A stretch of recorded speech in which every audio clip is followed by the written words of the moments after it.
from the ashes, wings on my back, stay lit like a matchstick. We ain't coming back, I swear. Just let go and see what happens. Gotta let go to see the magic happen. They got us a quick change, so we like them in phase. I just bought a new watch, time to make my wrist ring. The zero gravity keeps elevating me.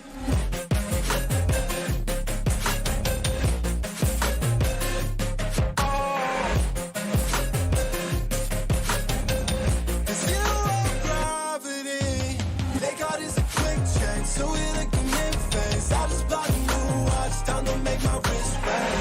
The zero gravity keeps elevating me.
whole world has shifted again. You made a promise, I kept it. Now I'm second guessing. My whole world has shifted again. Now I drive back to an empty room, and it's setting in. Now that your things are gone, what have I done? Was everything worth this? I guess I deserve this. Why do I run whenever I'm hurting? I guess I'm still learning how to run.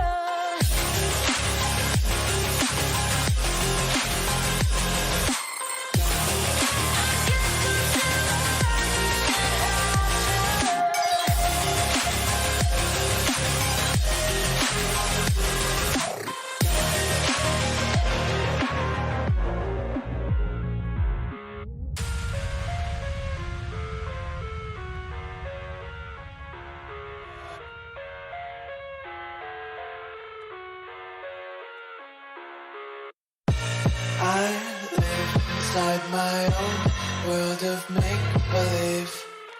Kids screaming in their cradles, profanities. I see the world through ice covered in ink and bleach. Cross out the ones who heard my cries and watched me weep. I love everything. Fire spreading all around my room. My world's so bright, it's hard to breathe, but that's alright. Hush.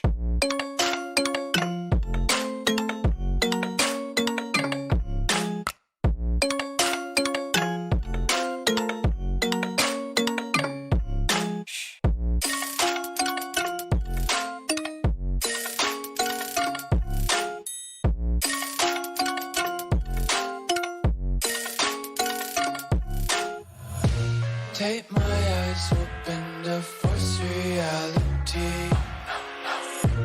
Why can't you just let me eat my weight in glee? I live inside my own world of make-believe. Kids screaming in their cradles, profanities. Some days I feel skinnier than all the other days. Sometimes I can't tell if my body belongs to me. I love everything. Fire spreading all around my room. My world's so bright, it's hard to breathe, but that's alright. Hush.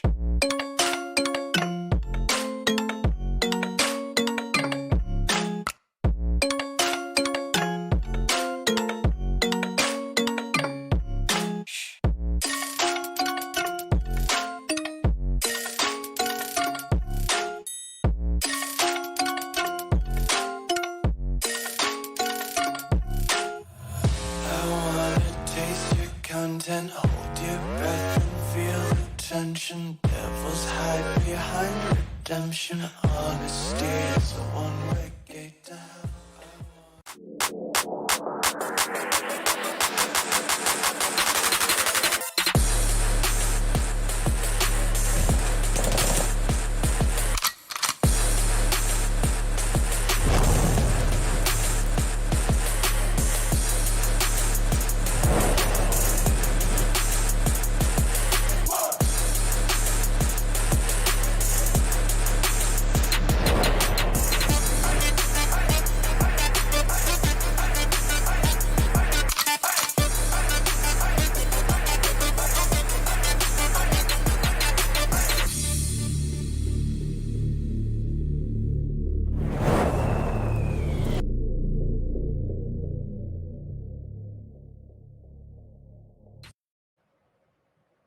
Good afternoon, ladies and gentlemen. Welcome to World Esports Cup, powered by Infinix Gaming in association with India Today Gaming, broadcast partner being Platonia. I myself start Tanya. We are into the day two of Indian group stages, and alongside me it is Arka. Arka, what are your expectations today? Do you think it is going to be any different from yesterday? Because from the teams whom we were expecting, they have also performed very well, and there's one more team which is Yakuza seniors who are doing very good.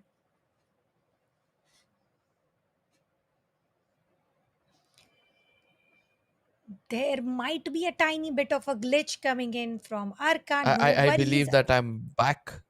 If I Okay. am, you could. Oh yes, yes. Sure, sure, So sure. as I said, so the thing is, the unpredictable tournament certainly seems to be like it's going to be getting predicted. Like everything seems to be falling in its place, to be specific, because the professional teams are slowly able to bounce back and show who are the kings of this game. But at the same time, good to see that there are teams who are actually trying to experiment with their guns, the snipers coming back into play. We are able to see that the grenades are still doing its job. Landmines on the other end are being used every now and then. So I do believe the classic game of Free Fire is back. Absolutely. The typical Indian classic pattern is totally back. We can expect some grenades as well popping in as always, but those grenades are still a massive miss. We have not seen during the first stage. Definitely, we did see those grenade launchers, grenades, but since yesterday, we are seeing it into the section of miss, except for one or two teams who would want to go ahead and destruct the opposition, particularly the man from Team Arrow Esports, if I'm not mistaken, Shinu was the man with the snipers, Yep. and it was one more person, and that is Roshan, the grenadier of Team Arrow Esports. And I think this studio is doing a lot of it out of all other teams are doing, and that is how Arrow Esports have managed to reach into top 3. Yep, I do have to agree with you on that. But at the same time, let's not forget the top dogs who are actually playing well. Good to see that, Team TG is performing well. TSM is actually on a row. I do believe that, from today we can expect such teams to actually play really well.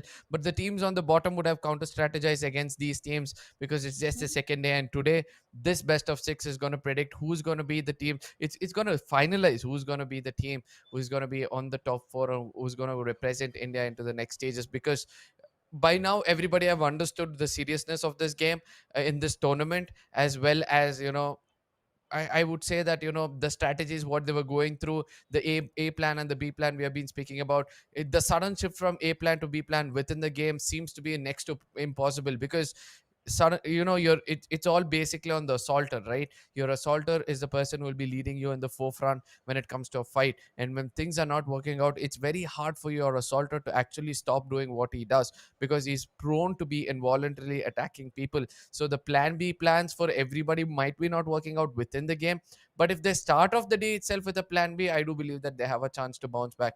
And I'm speaking about the teams on the bottom. Absolutely. Let's hope that there is some roller coaster scene here. And talking about teams in bottom, there's only one team that really concerns me. That is nothing but Team TSM, Team Six Sense, and Team TSM being in top two, Team Six Sense being in the bottom two. Let's hope today Six Sense is able to show their set of skills, because we very well know this team has got a caliber, a sniper like an Emedron, a leader like Fabindro. Coming back to Team TSM, JYT is doing a lot of work for his team, and Total Gaming is the team definitely to watch out for. They are dominating by far, but are they going to continue to dominate? Because that always remains a question. We will never say that top teams are underperforming. It is that the teams from into the bottom half are leveling up by every passing day with the experience that they are earning. Yep, I do have to agree with you on that. But at the same time, ladies and gentlemen, this is World Esports Cup. It's getting better and better by the day, just like how Winfinix is better, getting better and better by the time they bring in a new model. We are looking at hashtag own the game. This Infinix Note 11S has a lot of potential with himself as a gaming mobile, a good camera coming in. So I do believe that you would want to have your hands on this mobile. But at the same time, we'll be looking at the price pool to see what World Esports Cup is bringing with the title itself. The big prize pool is going to be revealed any second on your screens. I know most of you have already come in every day and seen it, that the prize pool cannot get bigger than this. But still, for those who have not, for those who have come in new, the big prize pool is 75 lakh rupees. I mean, It's no more in thousands. The game esports is never going to remain in lakhs as well. Another step more, we're going to be talking in crores. 75 lakh rupees is the highest I've seen so far. World Esports Cup getting it. The first place is going to get a whooping 35 lakh rupees. And I know most of the teams are wanting that huge chunk with the title, because they all know from the get go of the game itself, they do not want to lose themselves. The second place is taking 15 lakh rupees. The third place is taking 8 lakhs. Fourth is getting 6. Fifth is getting 4. 6, 7, and 8 are getting 2, 1.5, and 1 lakh each consecutively. At the same time, the bigger titles, I believe, is going to be on the bottoms of the screens at this point of time. Fan favorite team is going to get 50,000 rupees. MVP is going to get 50,000. Best IGL is going to get 50,000. Best clutch is going to get 50,000. And best underdog team. It's not about the money in the bottoms. It's just about the titles, favorite fan. I mean, just imagine you are the fan favorites, and that's more than enough for you in the community, because everybody are going to be vouching for you in every tournament, and that is what you want. At the same time, MVP, the most valuable player for any tournament, is going to keep you alive for a long time. Best IGL, as ever, we all know there are so many competitors for this.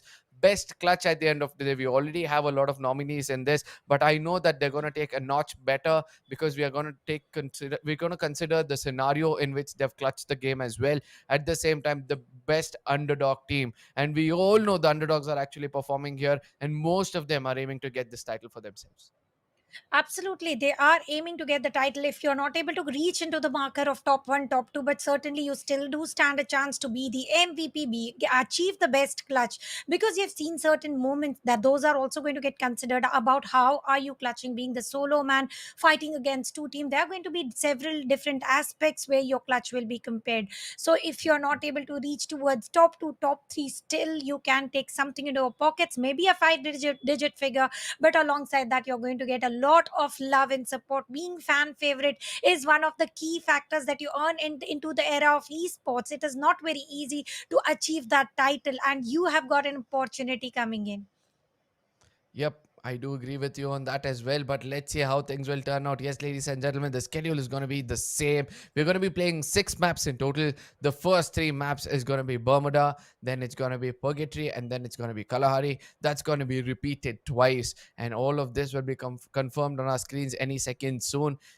I have to ask this for my co-caster at this point of time. Which is that one map you would love to see these teams fight on? Because there are maps like where you have long range fights happening at Purgatory. Bermuda is all about close range and how quickly you can go in for rotation. But at the same time, the map of Kalahari is going to challenge everybody because of that high terrain ability coming in with with that map. So according to you, which is that one map which is very crucial for any team to dominate? Oh, well, definitely. The crucial one is Purgatory as always, but I would want to see a massive fight in and Havoc as well in the map of Bermuda, where each and every player is comforted. So maybe I would want to see the massive fights going ahead into the map of Bermuda, but then coming back to Kalahari, well, K9 is the weapon, key weapon. At least yesterday it was repetitively used, and every single team had one K9 user. So once again in the map of Kalahari. So Ark, I would be honest here, I'm not looking out for any one map. All 3 maps are my favorite to watch out for, with different angles. And I know I might be sounding diplomatic, but my personal favorite for watching a crash landing, early battles, aggressive battles, would be Bermuda once again.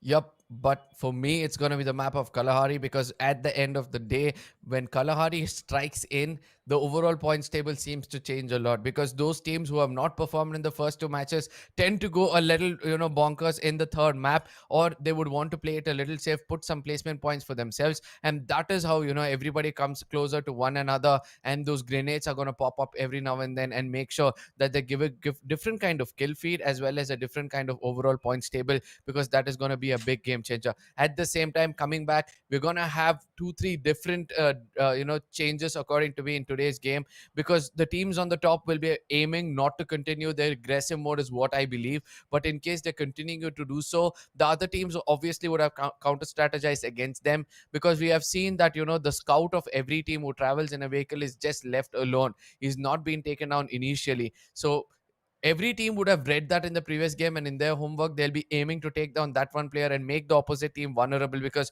converting any team to a 4v3 fight will always be helpful. But at the end of the day, what matters is the points table, and my co-caster is going to take us through.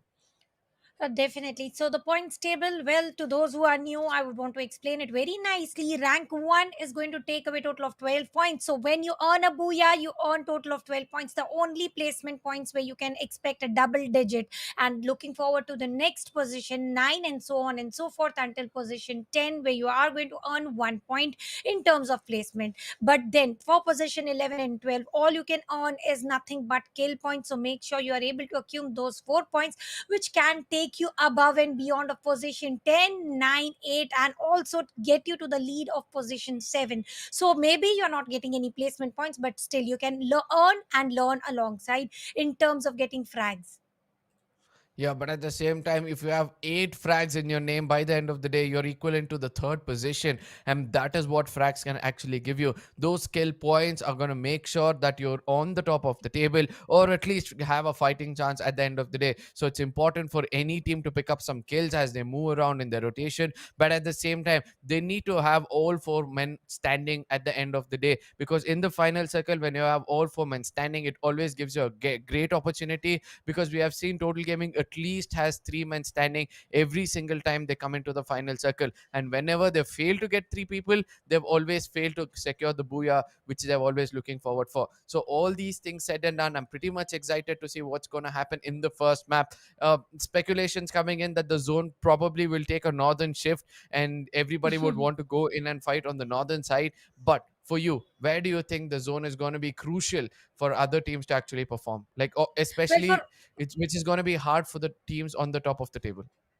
Well, I'll be honest. Here, the teams are the villain for each other for sure, but Circle is the worst villain in these new meta shifts that I'm seeing. And it is either going Yep. extremely na the northeast side, or it is going only consisting of Sentosa and a little bit of mainland. So, zone prediction is one of the key factors, and we have seen Yakuza seniors mastering the zone prediction. Now, that is what again I want to look out for. What are Yakuza seniors up to? Because we see them, they go very passive, they go very slow, but all they are trying to do is survive until the final circle, and that is how they are seen into top 5. We are not seeing them much into the activity of kill feeds, but we can spot them every single time sneaking out into the circle without any hesitation. Until now, this is the scorecard. On number 1, we can clearly see Total Gaming closing into the century marker. On position 2, Team TSM FTX 10 points away, and this buffer points can be accumulated very quickly if you get a booyah. Let's hope TSM might get that. And Arrow Esports, the team who is not into the kill feed quite too often, but every single time into the final circle. Yesterday, what was a very good start for Arrow Esports, and they are able to retain the consistency.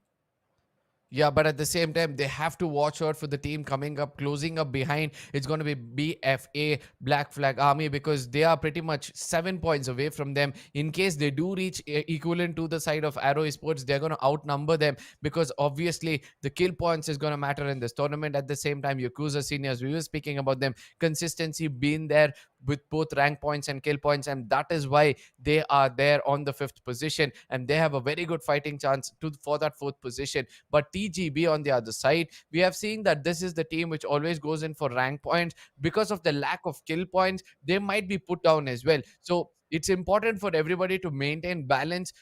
Taking Total Gaming as an example, and the next example obviously we want is Team TSM. So the strongest of the teams for the World Esports Cup from the side of India seems to be on our screens at this point of time. But the second half of the table will have a different story altogether, because they are the teams to wake up today. They are the teams who have to perform like what Total Gaming and TSM were able to do in the first 2 games. Otherwise, they'll be crashing out of this tournament, and that's going to be a very, very bad one. And I do believe that teams like Yakuza and TGB have to watch out their back, because they're going to be outnumbered any point of time in this game. They're going to be out. Probably they'll be put down to the 7th or the 8th position any second soon. At the same time, 41-40-39 is the close range fight which is happening between RASMIC, RAAZ, Aura Gaming, and Stone Crushers. Stone Crushers, even though they had a very good start, they were challenging teams on their fight locations. Like whenever there was a rotation, they came in close proximity with any team. They did not fall back from taking a fight. But it seems like they have to change their strategy, because they have to gain up to 20 points just to reach to the fourth position, and the other teams are not going to hold back as well. Insane Esports, Six Sense, and VR Gamers. And Six Sense is one of those teams who played exceptionally well in the second half of the day, when it comes to the first league stages, and they made it into the top two, and they have a higher chance. And we have seen that Six Sense is really good when it comes to comeback. Well, Six Sense is definitely very good in terms of showing their comeback strategies. But let's hope they are able to. This is new roster, mind you. With the new roster, synergy does take a little bit of time, and maybe they are into that phase where they are adjusting to each other in terms of calls, in terms of rotation, and maybe when you go for a fight, you need that team support that is yet to be built. But talking about Aura Gaming, definitely they are underperforming by far. Maybe today it's going to be a table turning day. Not all days are ace for you, not all days are going to go zero for you. So maybe the tables will be turned. And talking about RASMIC RAAZ, the team that now this time they've got a new strategy. They're not only going for the placement points, unlike every previous tournaments that they have played. This time they're also willing to get those extra kill points. Now that is exactly that shall be done, and RASMIC RAAZ is the team who is very close to top half of the leaderboard. But talking about leaderboard, total gaming has got total of 43 frags to work out with, and team on position 6 has got total of 46. Look at the commitment on focusing of kill points, how strongly they are going, all heads up, and they want to make sure that when they get number 1, they also create a matter of fear for all other teams that we are here for kills. But ultimately they're also balancing both the required points, may it be placement or may it be kill points. So total gaming with the buffer of 10th, still into the vulnerable state, because TSM is just 10 points away, and TSM is also the team to root out when you want to make sure that you want to just overcross anyone on the leaderboard.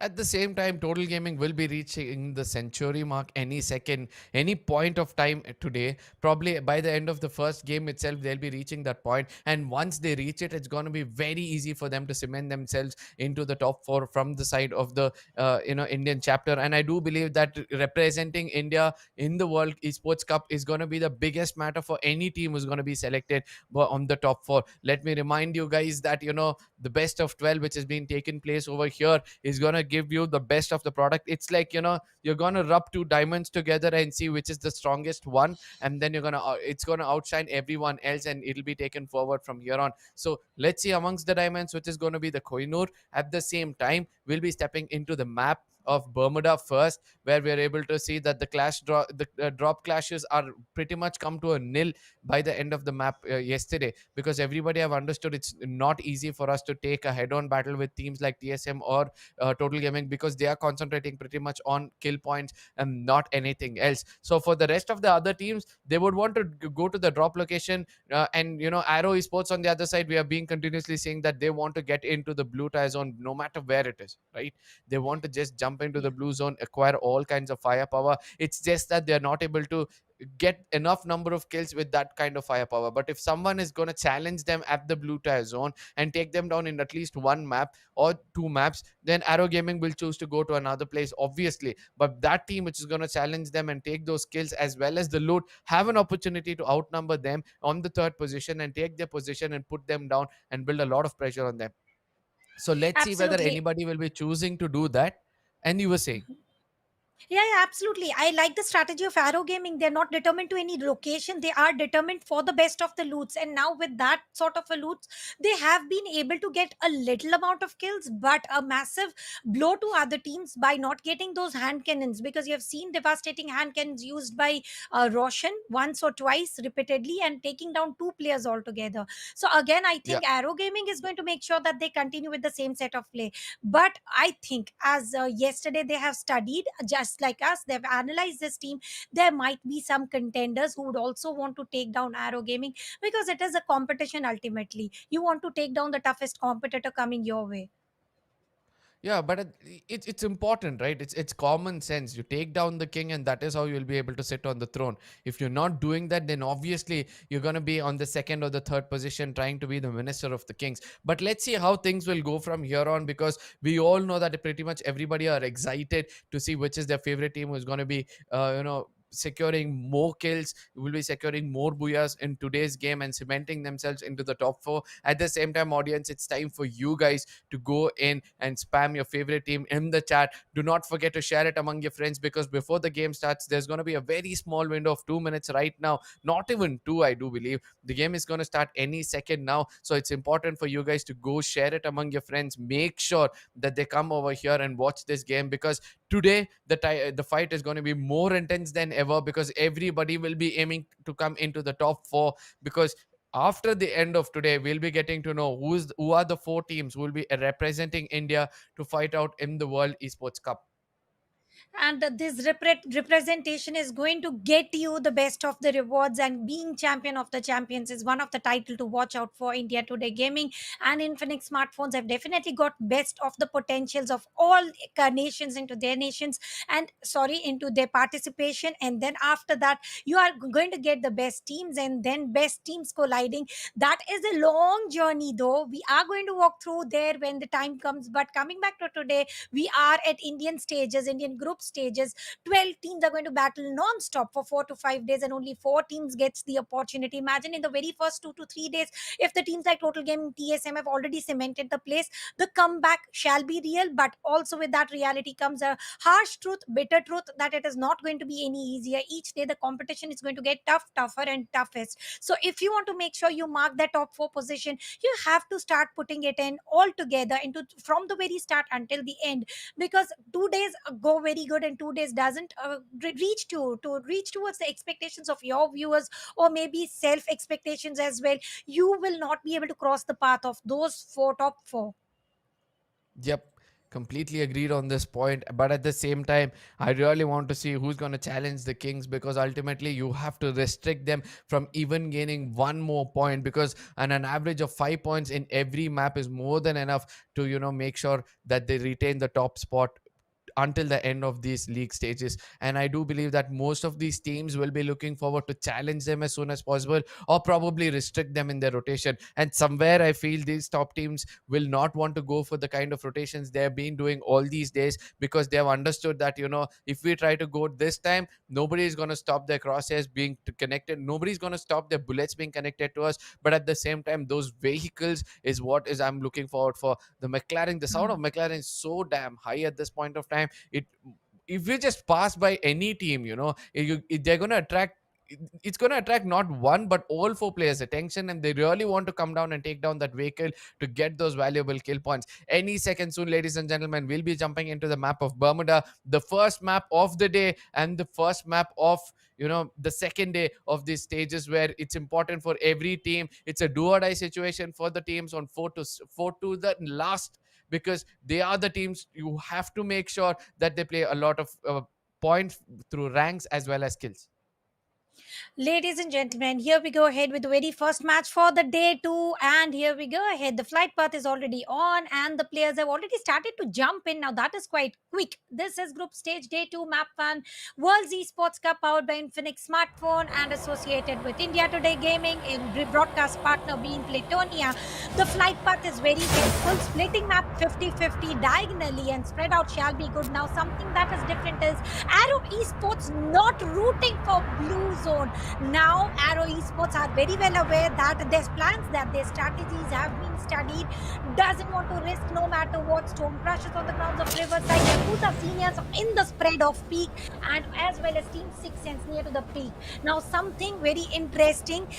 Team TSM not heading for factory. They are heading for cartlist. They are heading for the mill area, or we need to see that for sure. But before that, if we come back to Team 6 Sense cartlist, it is RAAZ goes towards the exteriors of the clock tower.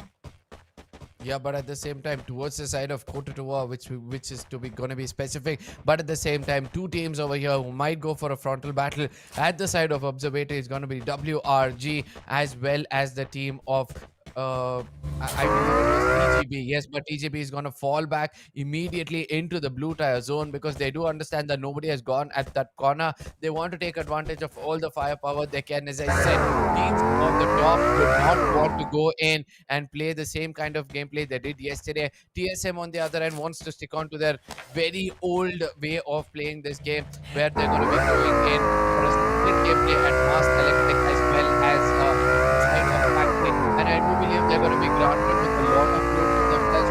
Olmont is going to scout around, make sure that nobody is there, and then get on from the car to go in for a loot with his teammate. At the same time, at Rimnam Village is going to be the team of Aura Gaming. Now, this is the team to watch out for the day. In case they bounce back, then it's going to be very hard for the other teams to actually, play well, because Aura Gaming have this strong player John Cena with them, who's really good at snipers as well as those grenades. So if and we have been seeing that everybody are targeting John Cena first, taking him down, and then dissecting through the through the players of Aura Gaming. So it's important for him to stay alive, and if he does, then he could be the key player for the whole day.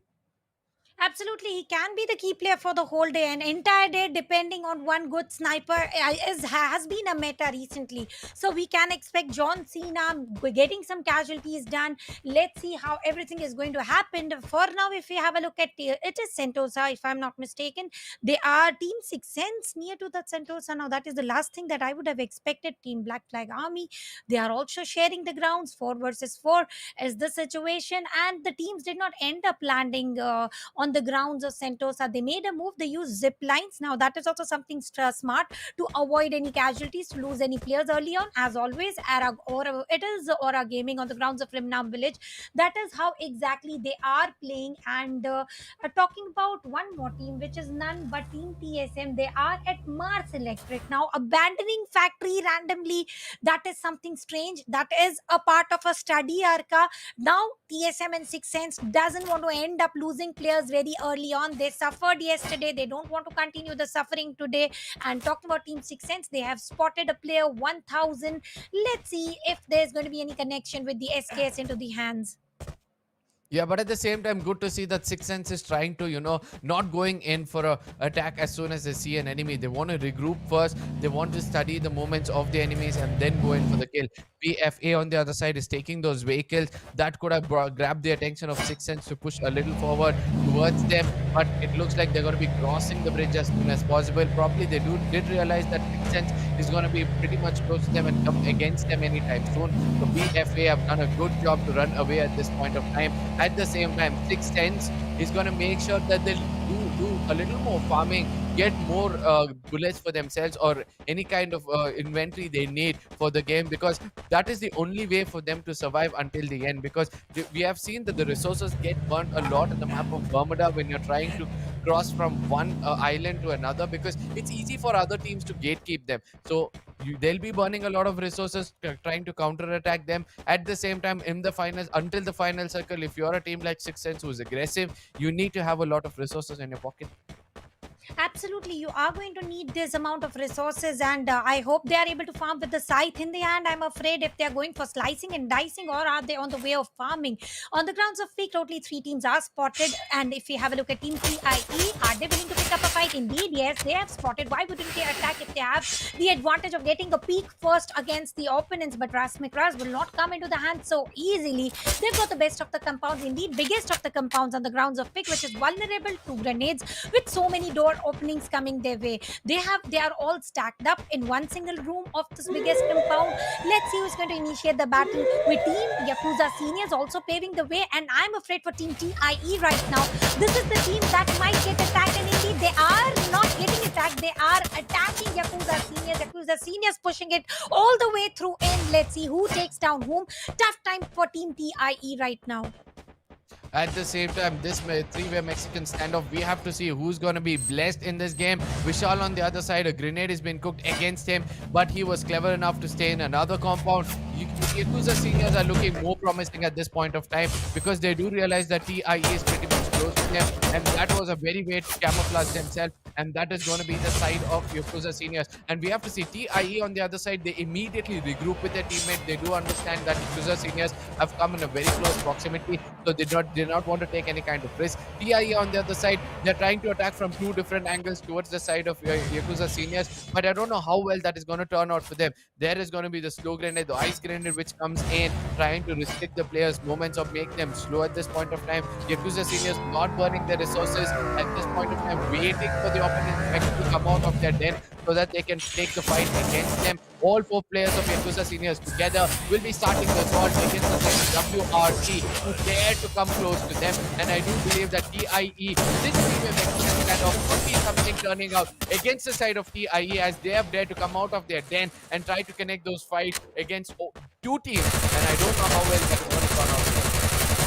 Well, they are burning players one by one. Aladdin will be the last man. Let's hope he has got Genie lamp into his pocket. If not, this is going to be the end for Team TIE because Ayush is confirming the frags one by one. 3 frags confirmed. Aladdin, the last man alive, is allowing Angry to bleed to death, not wanting to risk. So no Genie spotted, no magic lamp spotted. It is all about the feet that he's using to race into the speediest pattern possible to move away from the view of Team WRG, the team who is into the bottom half. Coming back to Team Stone Crushers, well, they are into the open with the cover of the fences, using the glue walls, paving their way against RASMIC RAAZ, and grenades shall be the option to take down one player. But I like the placement of glue walls. RASMIC RAAZ has created a defensive wall on even before the attack was started. Now, that is a very strong move to get the view of the opponents from one window and blocking at the oh my god, but Stone Crushers is not the team to be stopped immediately. They were able to take down one player. And talking about Aura Gaming and Rimnam Village, here we go ahead with the very first battle on the grounds of Rimnam Village. Yeah, Team AG, this is the team I was speaking about who doesn't want back competing a fight against the enemies. They've started off with a very good note. Bablu has taken that person down. Amman on the other side will be traded off at this point of time. Bablu comes up from another angle, takes the second person down, giving an opportunity for the side of AG to revive the teammate. Stone Crushers on the other side is going to go all in. Rajput and Vaibhav are going to take 2 frags in the name, completely decimate the squad. At the same time, it's going to be AG, Aura Gaming, the two of teams on the bottom, the two teams to watch out for today, actually performing well, and they're making sure that they make a statement against the team that they are also still in this tournament pretty much alive. On the other side, the teams like Total Gaming and TSM, as we had speculated, that they would want to play it a little safe, try to attain more, more rank points for themselves because they have done most of the heavy lifting of kill points yesterday. At the same time, Stone Crushers with already 4 frags in the name, all they have to do is play it a little safe from here on so that they do not have to engage with any kind of unwanted fights, and at the end of the day they'll be able to take down any enemy in the final circle because 8 frags and a booyah is more than enough to get you an average of 20, and that is going to be enough to put you on the top of the table. Absolutely, and what is not enough is the circle being supportive. Well, it is this time, thanks to the gods of circle here, going and supporting almost 5 teams together. Though going easternized, now I think players are also very well prepared by going ahead and already pre-position yourself onto the eastern side, setting up with the new meta of the circle. That is also something very educating. They are following the circle shift. They are learning about where they might end up. And talking about the circle of the peak right now, summon airdrop being called and Stone Crusher crushing Yakuza Seniors, 4 kills accumulated. Aura Gaming through the Rimnam village towards the factory side, 3 kills confirmed already, paving their way. Now over here they are going to pick up the fight. Let's see whom are they going to take down to, and Team DSM going very slow. Now that is also something very rarely happens, waiting for natural airdrop. And imagine, Arka, they've got the grenade launcher, hand cannon, every destructive weaponry required, and now TSM can be the team to get that closure of 10 point of a buffer between them and position 1.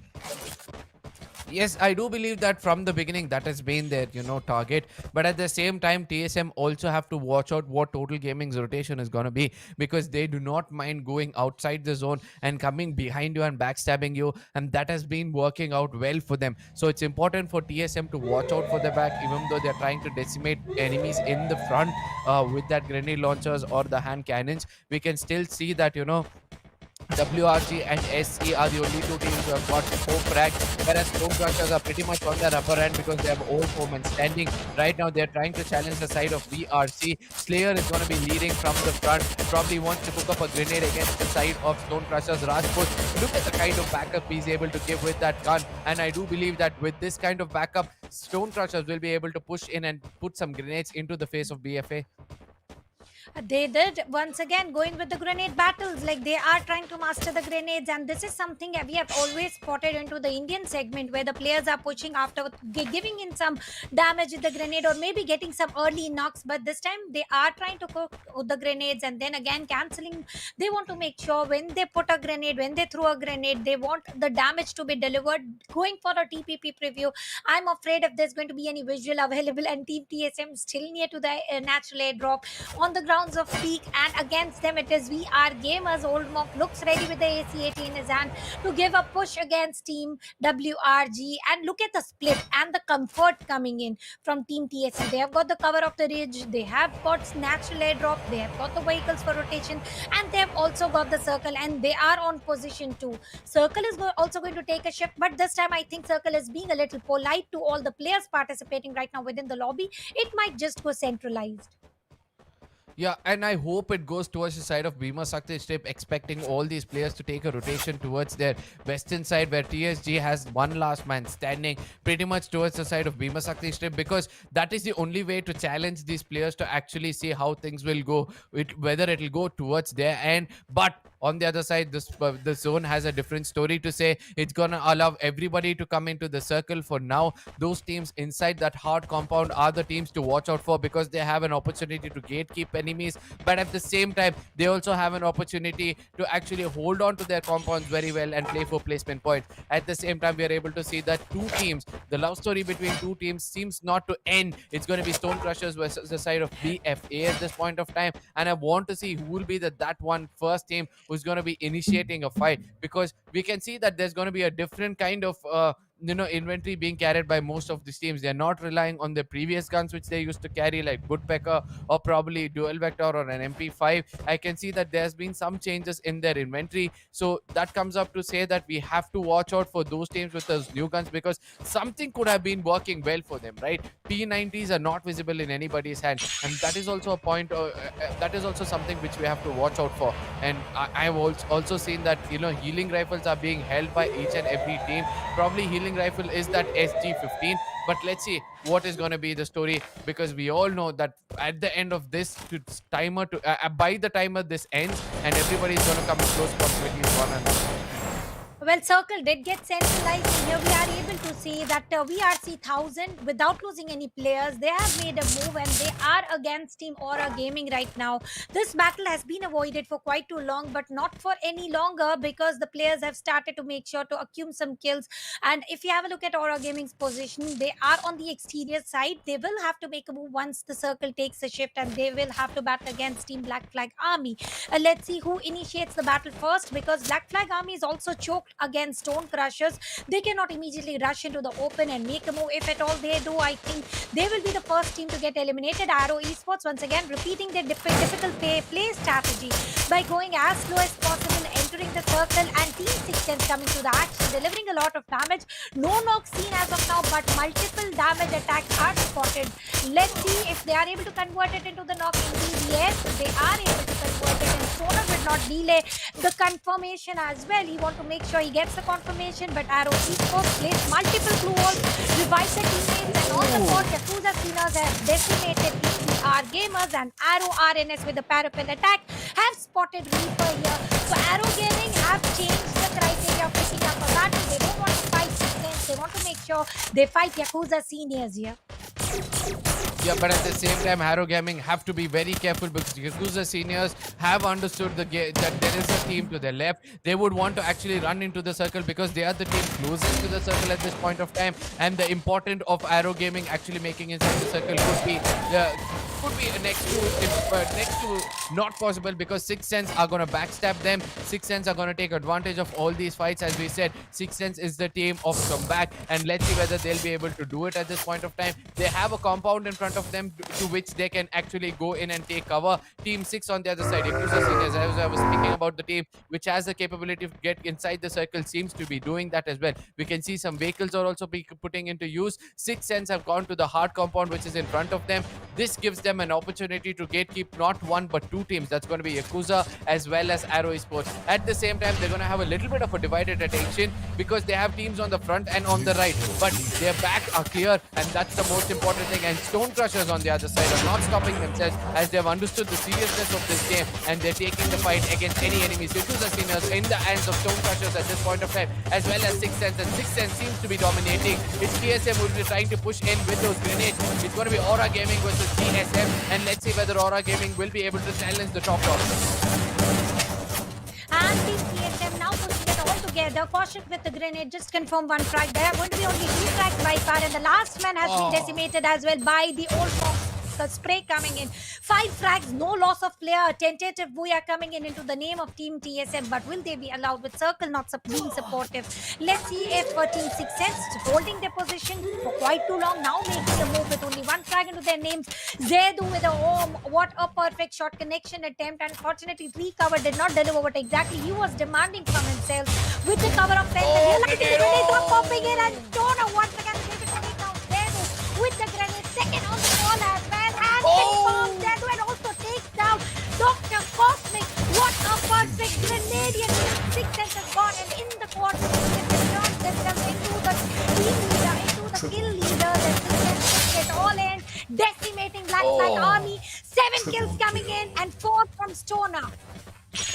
Yeah, but at the same time, Stone Crushers is left out with just 1 player at this point of time. Rutvik is pretty much on the corners of the circle. TSM have a divided attention between Six Sense and Stone Crushers. This is the final 3 teams, ladies and gentlemen. This time, the story is going to be different as TSM is pretty much close towards the side of Six Sense. And it looks like we have 1 player of AG also pretty much alive in this game. So I see more than 3 teams actually alive at this point of time. But let's see who are the teams to watch out for as we're able to see that Six Sense holds that hard compound. They'll have to come out of that place. They see one corner that nobody's going to be peeking them or attacking them from that corner. Six Sense will be pushing forward against the side of TSM, but I like the patience of TSM in this game. They are restricting themselves to be visible. They still have some grenade launchers in their hand. Play Zone is going to take down a JYT. It's not going to matter much for as TSM have already pushed into the middle of the circle. On the other side, it's going to be Six Sense who will be coming in to backstab them at this point of time. Six Sense 2 men down. Last man standing. TSM also have 1 last man standing.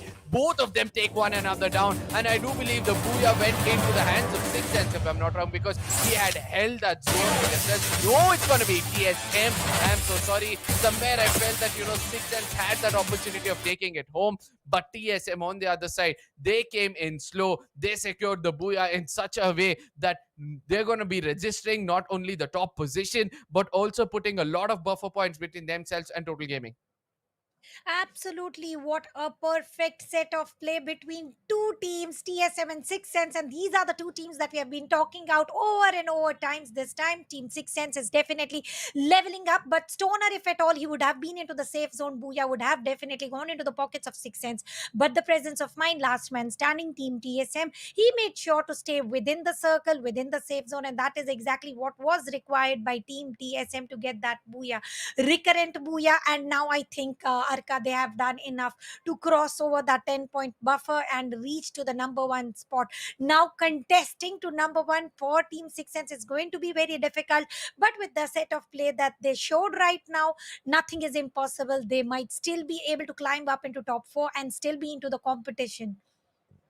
But 3 teams actually perform well, in this game. One is Six Sense, one is Stone Crushers, and one is Aura Gaming, right?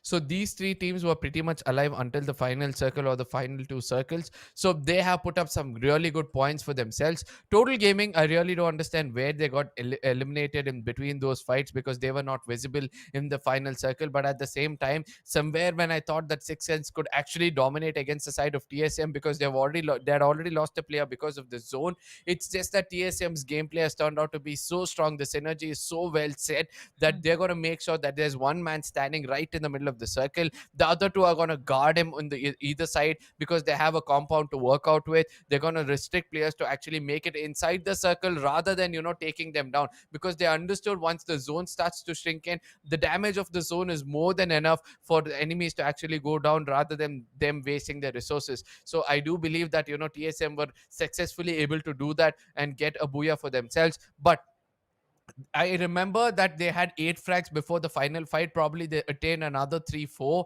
So around 11 frags for themselves and a booyah. 22 points is what they could have got. But on the top is going to be the team of Six Sense because of the kind of frags they've attained. TSM on the other side with just 1 frag. So I think I read the side of Six Sense having those 7 frags, I believe. So 7 frags coming in for the side of 6 Sense. Um will be making them on the top with 9 rank points, 16 for themselves. Stone Crushers coming in with 14, 8, and 6. TSM on the other side played it really safe, got that important 12 points for themselves, which is going to almost equalize them with the side of Total Gaming. Aura Gaming was the third team which performed well, as we spoke about, 6 and 3, a total of 9 points. Only the top three teams have got double digits for themselves, and they've also been good. And all these teams have been successfully putting down the team on the top, right? Total Gaming is being restricted at the beginning of the game itself, so that gives an opportunity for the others to actually fight for the top 4 spots. Yakuza seniors on the other side, even though they were holding a good compound, amazing grenades coming in from the side of Stone Crushers actually put 2 players down, and from then on it remained a history, as you know, it was Six Sense playing all around. At the same time, Black Flag Army on the other side, they could attain only 1 kill, but valuable rank points for themselves.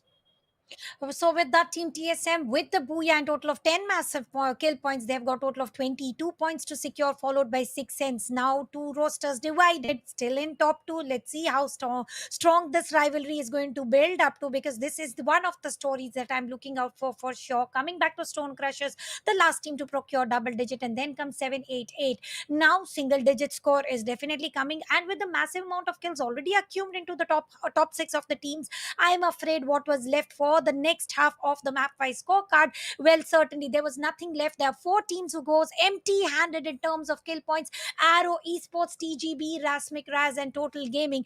Talking about VR Gamers, the team into the rock bottom, they have got total of 7 points to work out with. One kill for Insane Esports, and also one standing point. So with that, they've got total of 2 points, followed by Team TGB with total of 2 points as well. So somewhere we can clearly see the top six teams or top four teams are accumulating so much of flags that there's nothing left if to deliver by the bottom half of the teams, by which are right now into the map wise scorecard.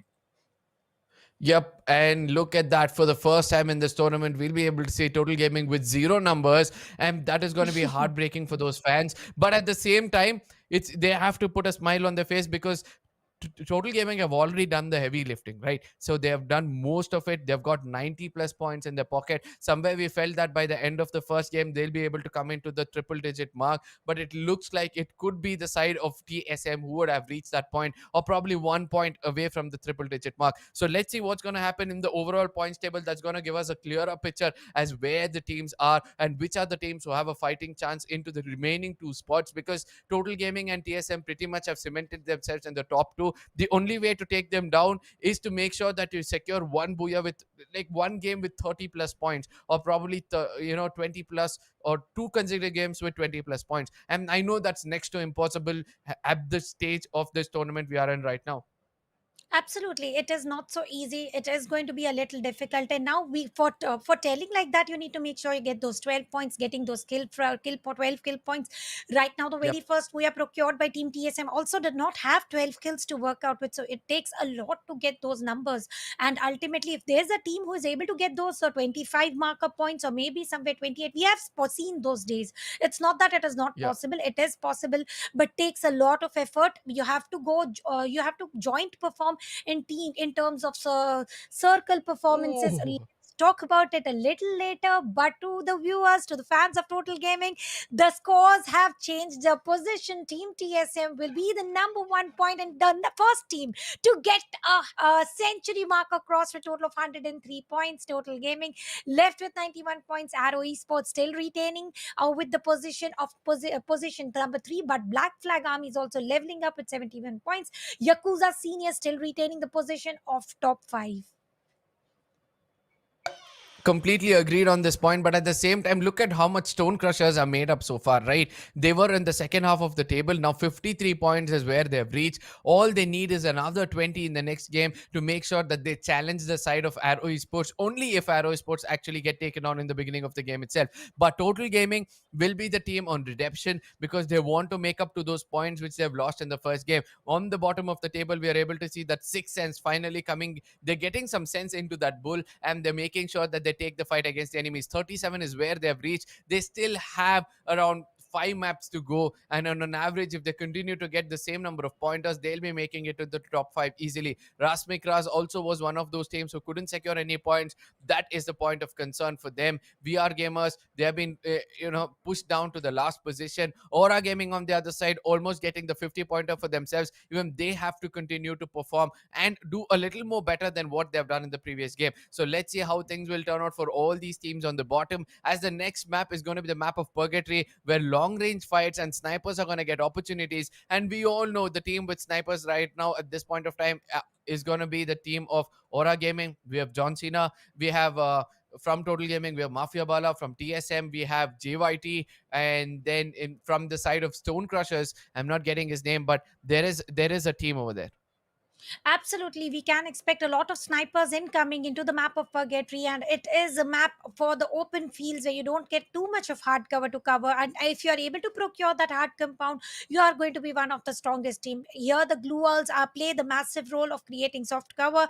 With that soft cover, also you get a little bit of time to heal yourself, to save your teammate. So the resources here are also going to matter too much. Aura Gaming's strongest map is Bermuda. Now they are not able to perform in terms of participating in Bermuda. I'm afraid what are they going to do in the map of Purgatory or maybe Kalahari. Now talking about snipers, it is going to matter a lot. But if the grenades like Stone Crush, Stone that it was Stoner from Team Six Sense, how nicely he was initiating through the small pixel into the window peak where already so many glue walls were placed. Still, he was able to get those pick and then followed by the knock confirmation as well. So those sort of strategies will not allow much of a picture to be shown by sniper players as well. So right now today what teams are trying to do is not go blind rush. Indeed, they're trying to be strategically correct every single time. Yep. Now we have to see how much of the truth can people accept in this game, because the truth shall set you free and show you that you're going to be on the top bottoms in case you're not able to perform. For teams like We Are Gamers, for teams like Six Sense, probably they are the team which are playing well at this point of time. But for the others, it's like the truth is served cold, right? You need to accept that. At the same time, sometimes to come out of the pressure situation which you're undergoing right now, to overcome that pressure situation, all you have to do is play a normal game. Go in and enjoy yourself, rather than thinking that we are on the bottoms of the table, we might get kicked out and all those things. Keep all those things aside. Think that you're actually streaming, or probably you're having a good time with your friends. Probably that will go, give a different kind of mindset for yourself, and that is going to help you perform well in the coming games, is what we would like to say. At the same time, I'm so sorry, teams on the top, team like TSM, like, they have understood that the strategy for them is pretty much clear. We're going to be playing for rank points from today. We're going to be challenging players in the final circle alone. Just imagine, we saw them pick up a hand cannon, we saw them pick up grenade launchers, but none of them was put into use, right? It's important for you to get all these things, because in a game you won't get a lot of grenade launchers, you won't get a lot of hand cannons, there'll be one or two lying. And if you have acquired one in your name, obviously the opponents won't have it in their hand, right? So it's like, the strategy is simple. Rather than giving the gun to them, keep the gun within yourself, so that they're going to be empty handed. Even though you have one within yourself, you're not going to use it and show as if that you guys are not having it as well. And in the final circle, you guys are going to battle it out, and only use it if it's necessary. Imagine it was a 1v3 fight or a 1v4 fight against the side of Six Sense, or probably the side of Yakuza seniors. Probably, TSM would have used those artilleries. So let's see how things will go from here on. All this speculation said and done, the next map is going to be the map of Purgatory. What are you expecting, Statanya? Oh, well, expectations let alone, I like the pattern which you explained. While farming, they are harvesting every single stuff available and not leaving anything for the opponents. Now, that is something that Yep. we least talk about, and very, very interesting topic to talk. Because if you get all the weaponries, it doesn't make sense if you use it or no. It is just that you're not going to get attacked. Now, what a counter strategy. Now, this Exactly. is a defense mechanism working. The least topic that has been raised and very interesting in Purgatory, once again, I would want to definitely definitely see the team to procure all the weaponaries available, let alone they use it or no, but they are not these weapons are not going to get used against them. This defense mechanism I want to see once again, but which team is going to use that? That is going to remain a question once again, ladies and gentlemen. But into the map of purgatory, let's hope Circle again plays calm just like it did into the map of Bermuda. But at the same time, there's one more strategy which I'm seeing that most of the teams on the top are using. They are not summoning any kind of drops where, they are visible in the eyes of the opponents, right? They are on the corners of the circle and then summoning drops. Whereas the strategy has always been for most of the teams that they go to the center of the circle, summon drops, because those can be also used as a defense for themselves when when they're taking rotations. At the same time, it can help them hide behind it. But teams on the top are summoning at the corners because they all know very well that the teams in the center would not want to come and pick it up in the center and take those fights. So all these things said and done, ladies and gentlemen, I welcome you to the map of purgatory. This map is going to be more interesting, as the group stages day 2 map 2 is going to be so different, because most of these teams will be trying to strategize so many of those other games that they so many of the other gameplays that they want to make sure that they attain most of those fire for themselves, at the same time not use it against the enemies, or probably use it and become bonkers. Let's see. Flight path once again being very, very diagonal. Let's see how they are going to pick up the weapons, pick up the loot. Highest resource loot zone goes into the hands of Total Gaming. They are back into the competition. Are they going to get the throne which they accused yesterday, which was position 1? Will TSM allow them to come back to the position 1? Yakuza Senior is going to the passive approach into the grounds of Moat House and coming to Central City. Stone Crushers it is a consistent team to balance out standing points as well as the kill points altogether. And on the grounds of highest resource loot zone, there's nobody to contest them. We can expect a very aggressive play coming in from Total Gaming, because not only they have to earn position 1 back, but also prove the other 11 teams that Lions are back. The atrocious behavior will be spotted. If we talk about Mafia, snipers will be seen. If we talk about Delete, grenades as well as M1887 shall be spotted.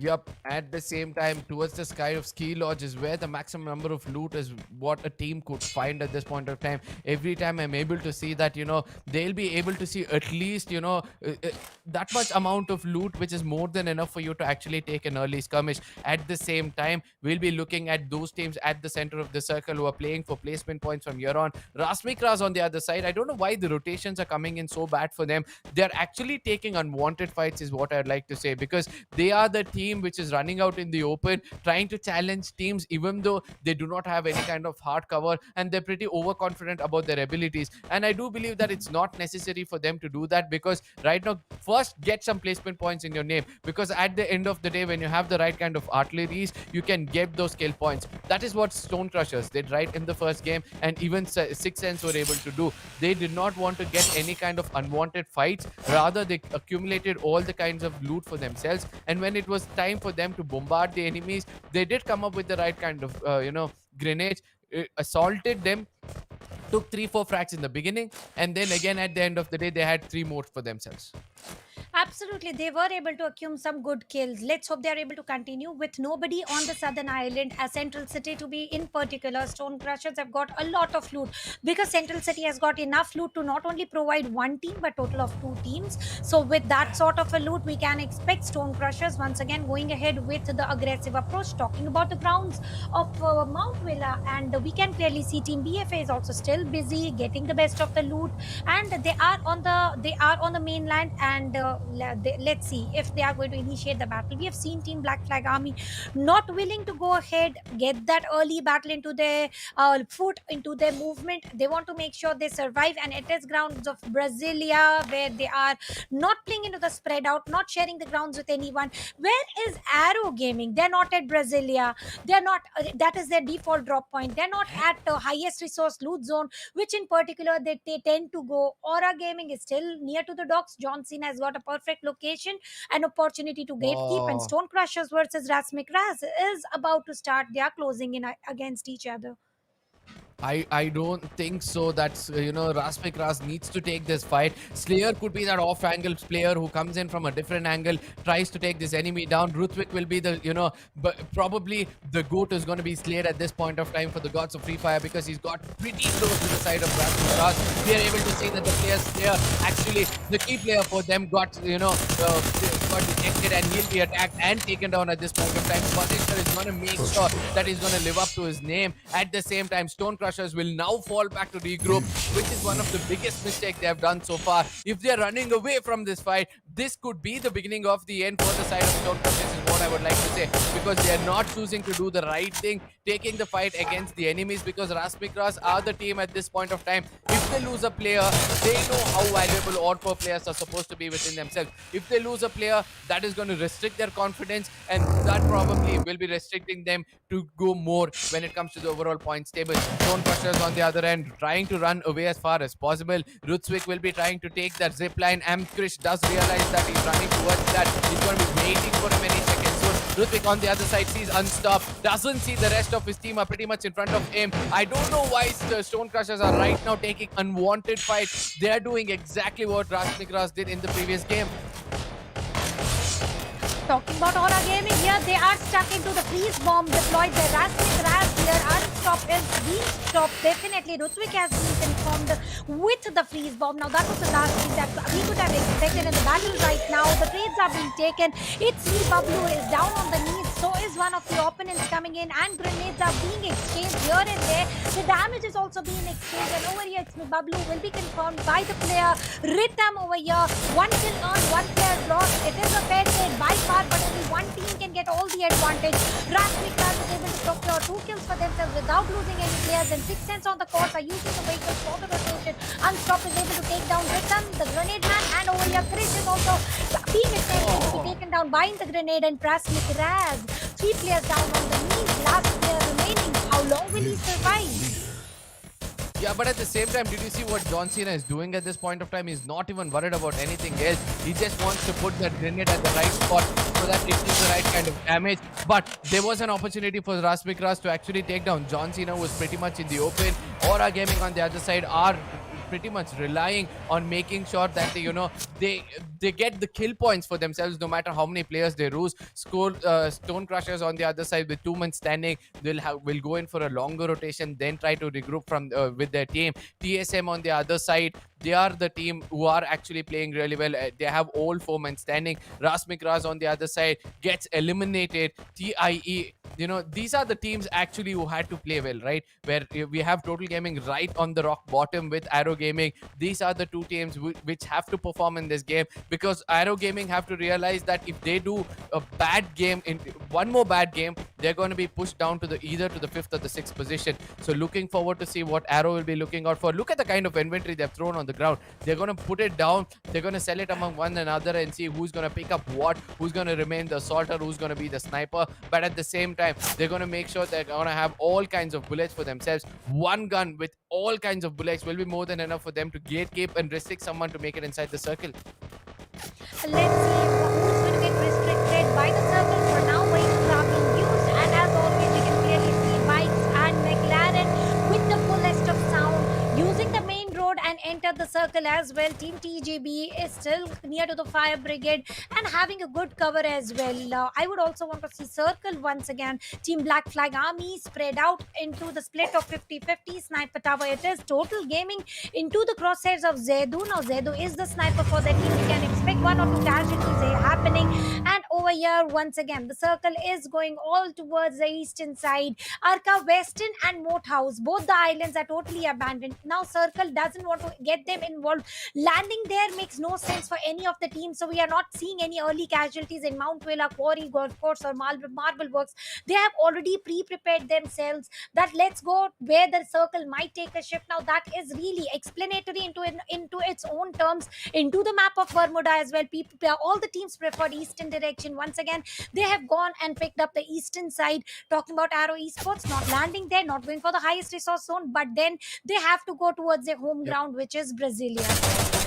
But at the same time, in the beginning of the game itself, I told you this is where you want to be at the side of Steelers, because that's not only going to give you some opening, but also at the same time, it's going to help you be in the circle as well. And looks like the zone is going to happen there itself. So let's see how things will turn out. As we can see that it's going to be YS from one corner, who are actually being the sufferers against the side of Total Gaming, who are looking forward to come in and make sure that they decimate the side of you seniors. But at the same time, Mafia Bala thought that yesterday's gameplay could actually come in the same use. He's going to take on one player, again turning around, but this time I know Mafia Bala is going to pay the price for it, because we all know that everybody are waiting for him to come a bit for YAKUZA. Total Gaming on the other side have the right kind of backup within themselves. Delete and Rohit will be the two men standing. They have a lot of job to do for themselves, but Delete and Rohit have done the job for the team. Mafia Bala had taken on one player, but somehow they were able to do it. But Total Gaming losing two players with just 3 frags in their name, I don't think so that is the right kind of thing. On the other side, Team TIE have heard all these things. They've said they're taking shot against them.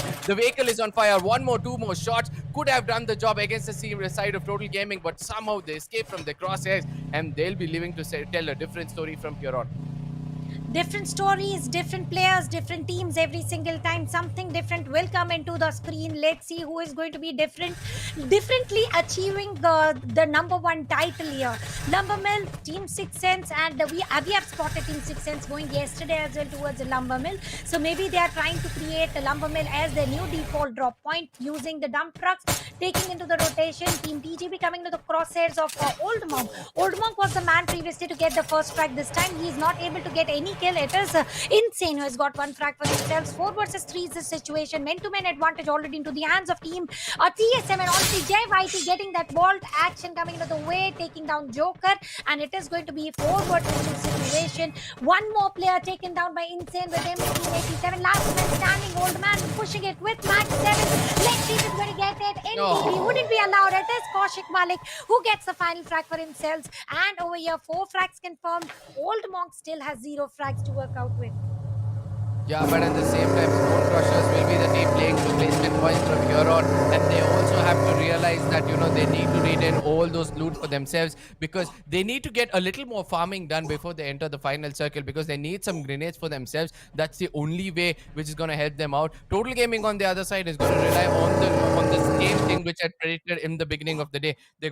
They're going to remain outside the circle for a brief period of time, make sure that they heal themselves up. They have one vehicle to work out with, so they do understand that with that vehicle we can make it inside the circle. Don't worry, let's take a chill at the side of Ski Lodge. At the same time, the circle almost favoring the side of Ski Lodge is something good to watch out for, and we have to see whether TIE will be able to bounce back, even though they have 2 kills in their name. Look at the kind of resources they're burning at this point of time. Unnecessary shots is what they're taking, and at the end of the day, when they make it inside the circle and they do not have enough number of glue walls or probably enough number of bullets in their name, it's going to be a very, very hard story for them. TSM on the other side with 4 frags already in their name, they'll be playing for placement points from here on, and they're going to welcome anybody into this game. And that time when they welcome them, they're going to make sure that they connect every shot and get those free kills in their name. At Total Gaming, as a 2-man roster alive, will they be able to cross the marker of what Team TSM has got? A century marker plus 3 points, and right now they don't have enough team support to go and get that Booyah available. Total Gaming realizing the threat is real, they are moving out of the circle, near to the threat set of the circle, which might make a shift real soon. But what is happening real soon is the fight near to the dockyard. Stone Crushers and Aura Gaming battling against each other. Grenade has been popped and he's been taken down. Wow, it was just WOW shot. Perfect one, but the player will be revived for sure. Team 6 not indulged into any battles by far, but now they have realized this is the right time. They've got a perfect view of the dockyard. They are able to deliver a lot of damage, but on the course, someone has taken down Rajput. The player to come and revive his teammate has been confirmed. Stone Crusher is left with the last man alive. Weber, they've got no kills whatsoever. The team to balance out everything is not able to. They have been decimated. They have been put to shut down by John Cena coming in from Team Aura Gaming. 6 frags already. 2-man roster still alive. 8 teams, 28 players. 14 minutes almost on the clock. Yeah, but at the same time, do you agree when I say this, that Stone Crushers yet again took an unwanted fight and got taken down? Yeah, that was also something very interesting. I mean, it was the last thing that anyone could have expected, but expect the unexpected. It is battle royale, and talking about the circle, it is centralized. Forge is still going to be a part of it. Firing shots coming in from Jibble, trying to deliver a little bit of damage to the vehicle. I'm afraid if that damage was delivered or not. Team TSM now patrolling has been a key part of any player coming in, and I'm spotting one of the players from Team TSM is using Skylar, which is very rarely used, but now using it is going to be very interesting. As the circle closes in, glue wall is only being the point where everything is done and said. Yeah, but at the same time, it looks like TSM will be the sufferers if Chulbul is able to put up a good grenade over there. Oh, we are 1,000. Puts up a good grenade launcher into the face of TSM at this point of time.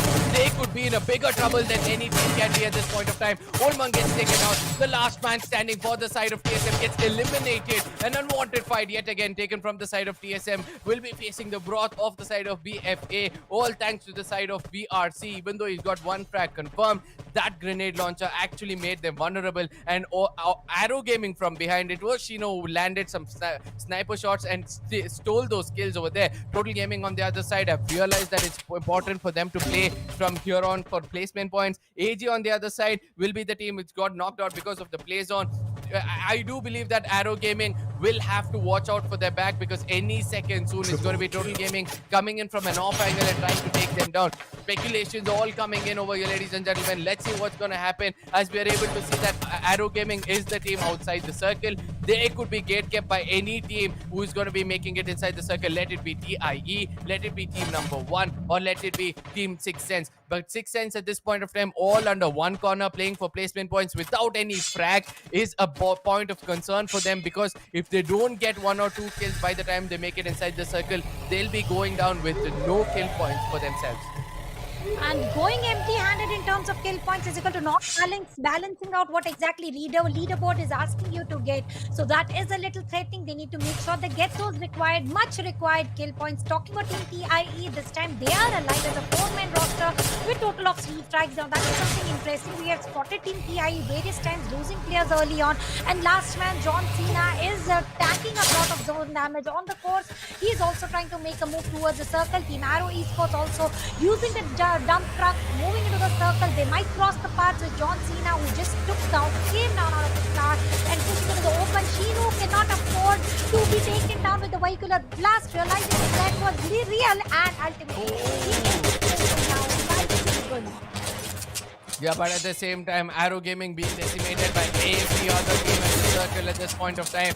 They came in slow, thinking that they can take down 6 Sense, but it looks like, they're tasting their own medicine. We have to see how many players of Aura Gaming will be able to survive this grenade being tossed against them. VRC 100, he's a grenadier for the team who's doing most of the job. Roshan on the other side is also a grenadier. If he's restricted, then that's going to be the end of the side for Arrow Gaming. Shivam on the other side has taken down a player. Roshan is the last man standing. He's trying to come closer and closer as much as possible. He's going to get thrown himself, but he's in the process of John Cena from the other side, who's going to put him down. And finally, VR 1000 is going to confirm him. And this is going to be the kind of fight we will be watching out for, as 2-3 teams will be fighting out with one another.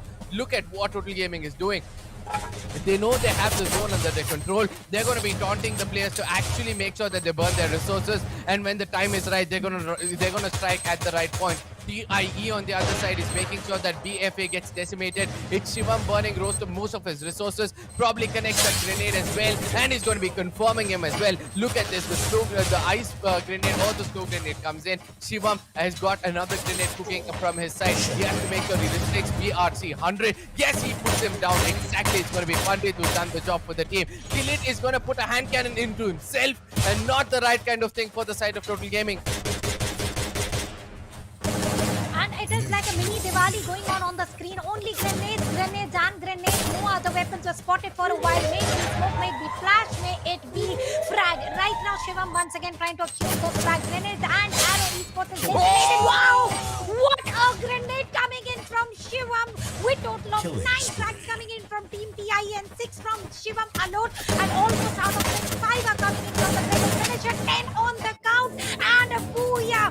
Double-digit frags, and a booyah! What a perfect one!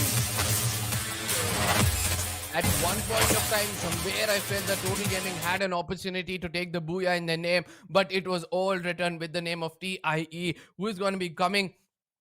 Probably they'll be securing the fifth position after this because they were in the bottoms. As I said, truth will be served, you know, cold and in this moment, and it's important for you to know the truth. It looks like TIE have already seen the truth and they'll be able to, come in.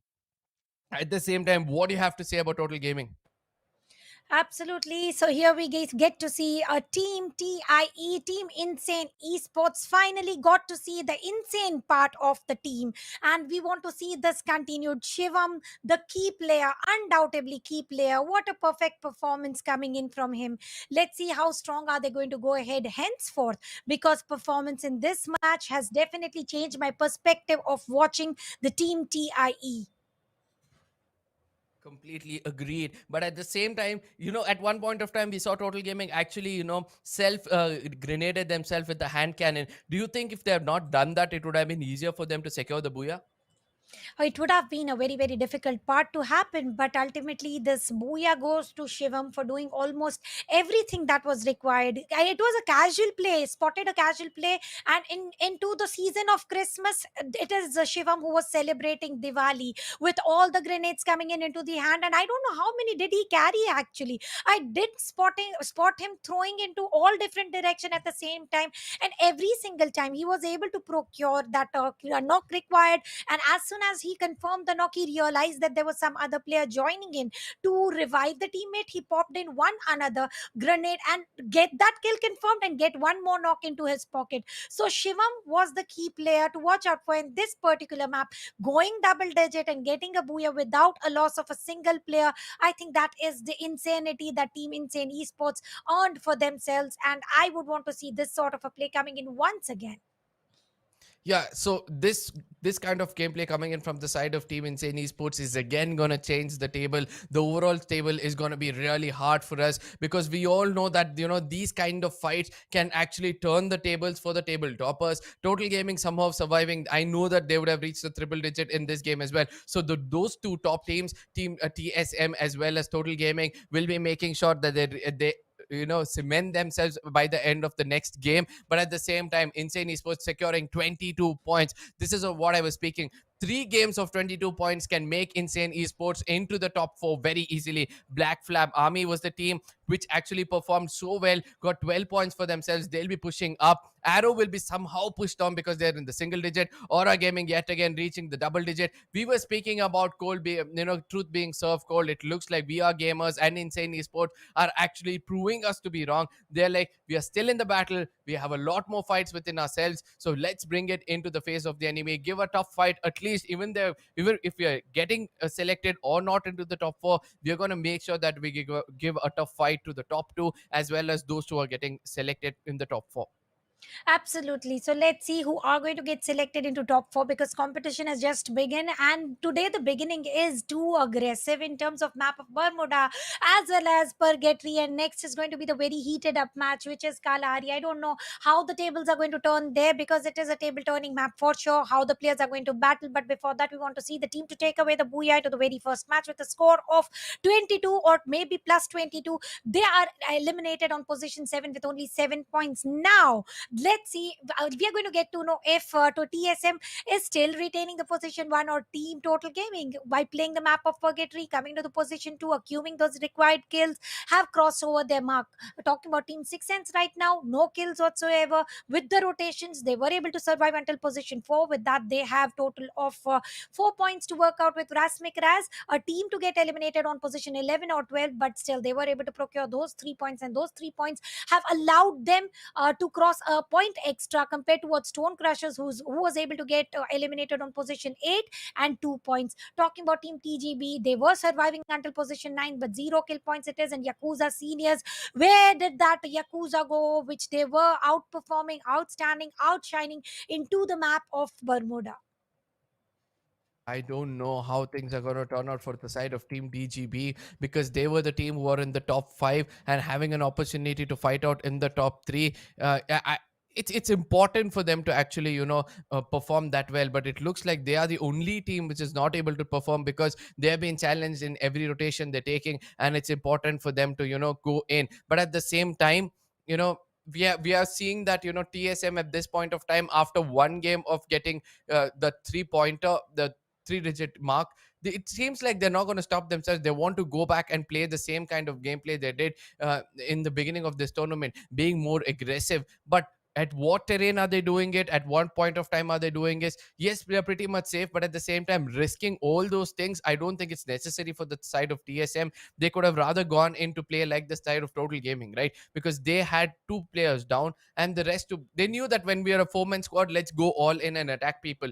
Once if we feel that we're going to be going down with just two players, or probably one man is alive, we're going to make sure then we play for placement points, because that can actually help them gain some points for themselves. Overall points table, TSM is going to remain on the top with 110 points. Total Gaming fans who thought that they went down with 0 points in the previous game, look at what's happening over here. They're reaching the 104 point, and I do believe these two teams have already cemented themselves in the top four. On the other side, Black Flag Army, even though they couldn't perform in the previous game, they're going to be tied with Arrow Gaming. But what is one thing to watch out for is Arrow Gaming, as we had said in the beginning of the day itself, in case BFC or any team comes in to be equal with them, they're going to be put back or outnumbered, because obviously the kill points is lesser for their side. Yakuza seniors slowly making up at the table. Aura Gaming have come over here, push down Stone Crushers. That's a point of concern for Stone Crushers. 60 points is what Aura Gaming is gaining. So the top four, if you have to be in the top four, you have to have more than 80 points. So they need to make sure that they get another 20, 22, 22 points in the rest of the games. I'm referring to Yakuza seniors, Aura Gaming, probably even Stone Crushers have something like 60 or 59 points in the name, so including them as well. Absolutely. Let's see how they are going to go ahead. And I want to second you for the same. You have to cross the marker of 18, let alone 60, to get into the top four. There and the tiebreaker is very close, like 83 points of position 3 and 4.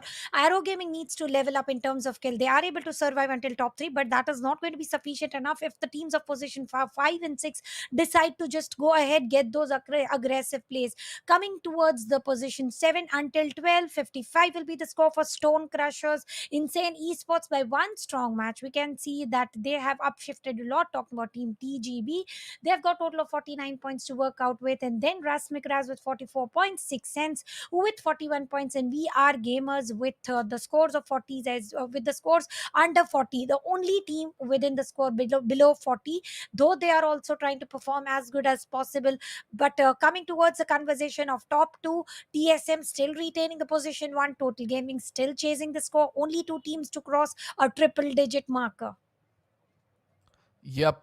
And look at what Insane Esports have done. They have almost caught up to the side of Stone Crushers with that play. And I do believe that if they continue to play like this, they'll be able to outnumber them. And also, if they can outnumber the side of BF as well, because they are the team who actually have that opportunity to take it home. Stone Crushers on the other side, still playing those unwanted fights, unwanted offensive gameplay. At one point of time, we saw that Stone Crushers and Six Sense, both of them, they were having that southern side of the map, but still they went into getting attacked as well as attacking people. It's important for these teams to actually have four-man standing, otherwise things cannot go in their way. We have spoken about how valuable it is for all four-man standing. For those who have come in new, each in a battle royale game, they believe that to get 100% chances of securing the booyah in your name, you have to make sure that all four men are standing, and each of these players will have 25% of their contribution in this game to make it a total of 100%.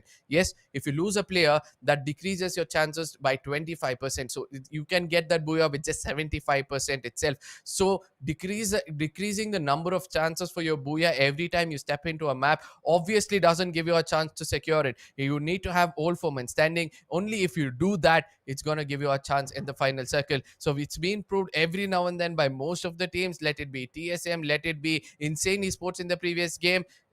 Let's see what's going to happen as we'll be stepping into the next map anytime soon. It's going to be the map of Kalahari. As I said, by the end of the map of Kalahari, we'll be able to see who's going to be securing the top spot, as well as who are the teams who will be struggling. So all these said and done, where do you want the final circle to be actually forming in when it comes to the map of Kalahari, Tanya? command post shall be one of the location where the circle might end, and early battles can be expected on the grounds of refinery. These are the two spots where I am expecting the battles to happen. And the team to head towards Mammoth might feel safe, but now Mammoth is also coming into, due to the circles being created very randomly. Players are also deciding to pick up an early landing towards Mammoth, go safe for a little while, but now that location is also not very safe.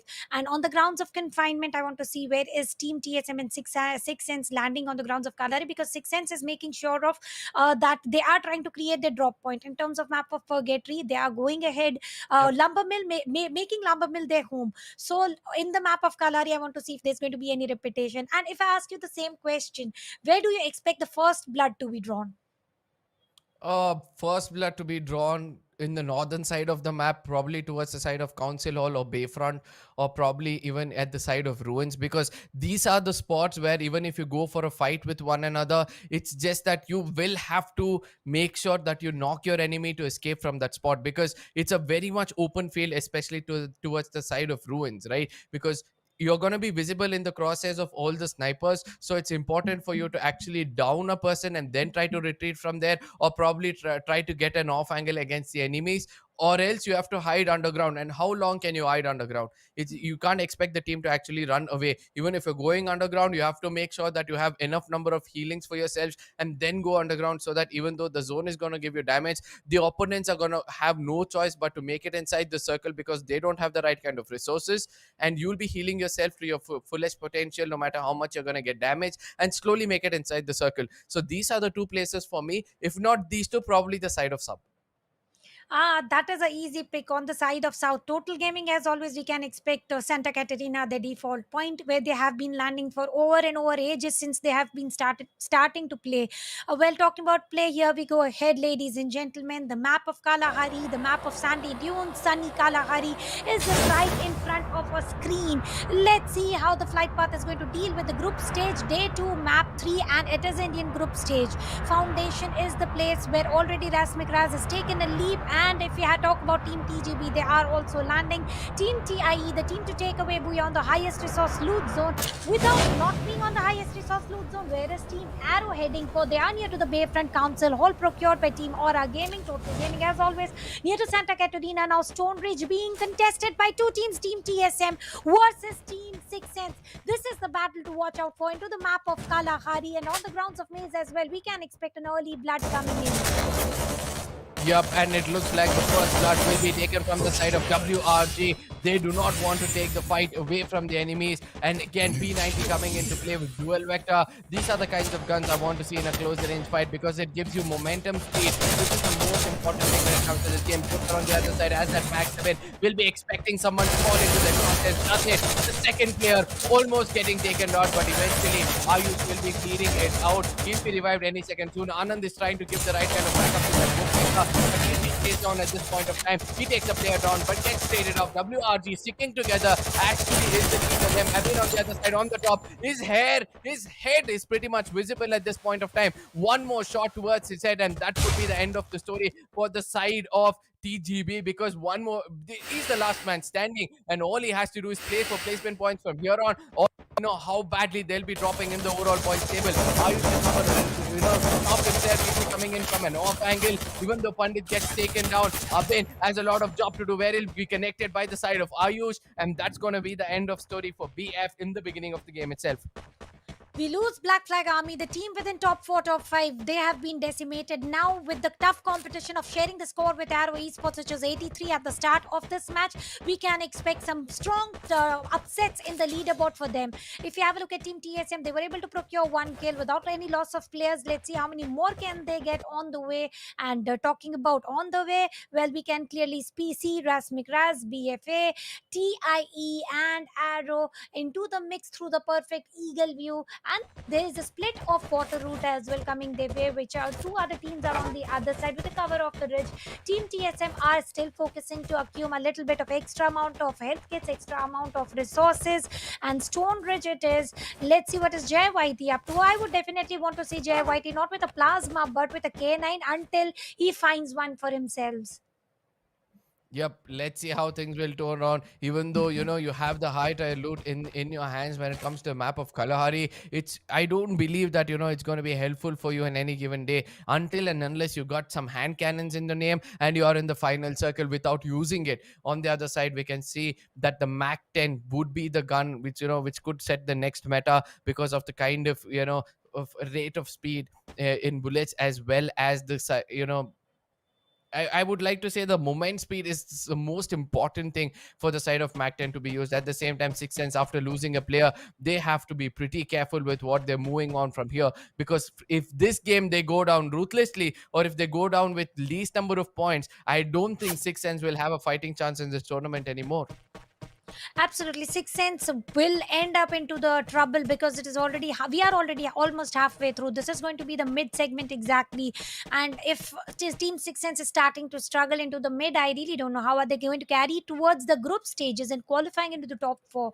Talking about Yakuza Senior, they are playing into the split of 2:1 and looking safe for now. Nobody to share the ground. Team Six Sense on the grounds of command post, and it is going to be a 4v3 battle, and we always see the team to have better number of players have always got an upper hand and a better opportunity to win the battle. Total Gaming is also coming to the mix right now against Yakuza Seniors. Let's see who initiates the battle, because you can clearly see there are a total of 4 teams, Arrow Gaming being the farthest one. But as you always mention, our Mexican standoff is real right now between Total Gaming, Yakuza Seniors, and Team Six Sense. But at the same time, Six Sense might get a backstab at this point of time. I can see another team behind them, so that comes up to say that they have to watch their back, and that's not any team. That's going to be the side of TSM, who are the strongest at this point of time in this tournament. They would not want to go away from a fight, but rather watch their enemies. But whenever they've got an opportunity to strike, they don't stop themselves. So at command post is where you would love to be at this point of time. Towards the side of Santa Catrina is probably where the zone might end up falling. In case it happens like that, nobody knows this terrain as better as Total Gaming, right? So it's important that most of these teams do not challenge Total Gaming if the side of Santa Catrina stays safe. But Team Aura Gaming have an element of surprise towards the side of confinement. So let's see how things will happen over there. Let's see how everything is going to happen here on the grounds of command post. Just UAV crossing over above them, nobody to spot them, nobody to get any intel, but not for any longer. We can see on the grounds of refinery there are a total of 3 teams already, and if you have a look at Amit Walia right now, he is also trying to hold on to deliver a little bit of damage, and one player is totally choked. It is going to be one player coming in from Total Gaming. How long will he survive will be the question. 1 versus 4, delivered a little bit of damage to Shaitan, and open. Shaitan is also trying to exchange some little bit of damage. With the cover of the Glue Wall, Mafia will be safe, and grenades popping in here and there. Off angle grenade it was. We were not expecting it. In the course, Mafia Bala is able to save himself by the wrath of 4 players attacking each other. Coming back to the grounds of refinery. 4 versus 4, 2 versus 4, 2 players or 4 players on the upper ground for one team, which is Black Flag Army. 2 players on the upper ground, for beneath them Amit Walia. Once again with M1887 is trying to attack, and freeze bomb has been used right on time to avoid any. It is a defensive strategy to avoid any immediate attack or the aggression. Once again, Mafia Bala is going ahead with the grenade finisher, and he is able to deliver a little bit of damage. Yup, but at the same time, look at what they have done. They restricted the players first and then gone in for a damage. And that's a very, very clever way for you to put some grenades into the enemy's faces. At the same time, that gives an opportunity for them to actually run in. But they are welcome with a lot of lead into the face. It's going to be Rohit and Dilly bleeding out at this point of time. Amit Walia on the other side, he has that relay in his hand. He's trying to do his best to put on a player. But eventually, Total Gaming is going to outnumber them, not only by players, but also by the kind of firepower they have. They've got 4 frags in their name. They would have attracted the side of Six Sense to actually come in and challenge the side of Total Gaming over here, because they do realize that Total Gaming will be vulnerable at this point of time. Some grenades was also being cooked by the side of Six Sense. Let's see whether that gets connected towards the side of Total Gaming, but they have a lot of cover in the name. This could be just that Six Sense is burning their resources and also inviting the beasts to actually come and take a chunk of their body. And let's see who gets the biggest chunk. And Total Gaming with 4 frags already, and they are on the race of number number one. Once again, Team 6 Sense 4 versus 4. The Yakuza seniors had this compound under their control for way too long, and now they have got this control. Team 6 Sense doesn't want to immediately go ahead and overexpose themselves, over reveal themselves, and pick up the battle. They are going for, as their lesser numbers, they made sure to get the best cover for themselves and then maybe initiate the battle so that they can heal themselves when required, revive any teammates just in cases if they get knocked. So something very understandable that Six Sense is trying to go. Talking about Team Total Gaming, they are racing into the open. One player heading towards the sniper tower and safely reached as well. Yep. I mean, right now, as I see things, it looks like Total Gaming have complete opportunity to take the booyah in the name. But at the same time, the only way to restrict them is actually covering them from all different directions, giving them blow up from every single look and corner, and making sure they connect the shots. BFA on the other side, we can see that they're pretty much behind those towers. I'm so sorry. TIE on the other side, pretty much behind those towers. BFA have a very good, spot to hold on for themselves, because Refinery will any given day give you valuable placement points for yourself, because the circle, no matter which corner it goes, because of the size of the map, is going to make sure that it's going to have at least a part of Refinery until the second or the third circle. That's going to give them a chance. On the other side, we saw the crosshairs go placed, but a bullet also came into that scope. I don't know whether he was alive or gone down. TIE Aladdin with that M82B has a lot of job to do for himself. Let's see whether he'll be able to land one or two bodies on the floor, or eventually he'll be paying the price for scoping in against an enemy. Well, that time is definitely going to show us about how Aladdin is going to retaliate with the opposition. For now, Team Total Gaming with a split of 1:3, one getting the 360 required. Talking about Team TIE, they have got the advantage of height until and unless the circle decides to go for a drastic shift. Now they don't have any grapple gun, so we can expect some casualties by fall to death. Yesterday as well, we did observe the team to get the highest peak on the grounds of Kalahari were gradually taken down, and I really don't know. Team Arrow Esports is firing shots on their own teammates. There was some confusion, I guess, because that is very rarely we do spot this sort of a scenario happening. And summon airdrops being called by Team Total Gaming for upgrading their armors, upgrading their vests, and for now, Arrow Esports are also into the sniper tower. This is also one of the vulnerable positions because two grenades takes down two players altogether. But for now, they do look safe. Mr. Jai Whitey coming in from Team TSM is also put up safe. He's not been able to take down one player. Let's see if he's going to confirm that knock that he has possessed. And talking about Team TSM, 3 kills confirmed already, loss of one player. Ayush with 3 frags, decimated by Kaushik Malik with the scythe. 4 frags with loss of Insane. I think it was a win-win situation for Team TSM. 2 kills from Jay, 2 kills from Kaushik. 3-man roster alive within the circle. Team TSM is still on the lead with a total of 33 points. But Team TIE, when they managed to survive as a squad strong, they survived very, very strongly. And we have seen them perform into the map of Purgatory. Team RASMIC, Team Stone Crushers, they are still on the rock bottom of the map by scorecard. And over here, Stone Crushers and Total Gaming are against each other. And they are playing with a split of 50-50 UAV just above their heads. Nobody to deliver any damage, nobody to do anything. They are going with the split of 50-50. UAV is definitely giving the information required. Stoner having that information is going ahead with the grenade. Old Monk will save himself without getting a little bit of damage as well. Old Monk had got some quick steps to follow and early footwork that we can say. So Team TSM versus Team 6 Sense avoided a little while ago, but will continue. It is, the fate is written, and you have to follow what the fate has for you. Xian within the hard compound and Old Monk cooking the grenade. Xian realizing is going back foot with the cover of the hard compound. Let's see how are they going to play for Team RASMIC. Quite far away, but we're talking about Team 6 Sense. Now JYP trying to use the double barrel once again with the same jump and shoot action, which did not work wonders. P90 to the hands of Martin right now. Grenade. It is a free form. Realizing this is going to make a move coming on his way. Definitely made a move. Old Monk achieved what he exactly wanted to, but he moved into the different angle from what Old Monk was was completely expecting him to do. So it is going to be a 3v3 battle. It is a fight of the equals. Jump and shoot coming in. Grenade launched into the hands of one of the player of Aura Gaming. But before that, we'll talk about Team TSM. And over here, we lose JYT. Now the advantage of number is into the hands of Team 6 Sense. It is going to be 2v3 situation coming in. And let's see how everything happens. Clue ability being used here. No, it is a DJ Alok ability. It is not yet recharged. Stoner and Martin are waiting for the entry of a player. Let's see who enters first. And the question will be, is Team TSM willing to take an entry? Kaushik Malik once again goes with the grenade attempt, which goes in vain, wasting out the resources. Now he has only 4 grenades to work out with. Command post will not be the part of a circle now.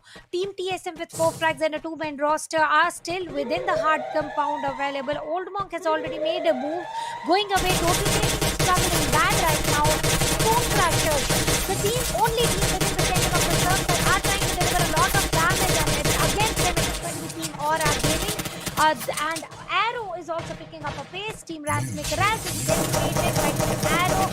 They are using all the weaponaries available, and Old Monk is also able to confirm one more frag for himself. A total of 5 frags here. Stone Crashers having the enter of the circle, and let's see how everything is going to be, because being into the center of the circle is one thing, and getting decimated is the second thing. Kaushik once again is able to get one more knock against Team 6 Sense with the grenade. It also confirms it, so we can clearly see this is going to be the 6th frag confirmed for Team TSM. Yep.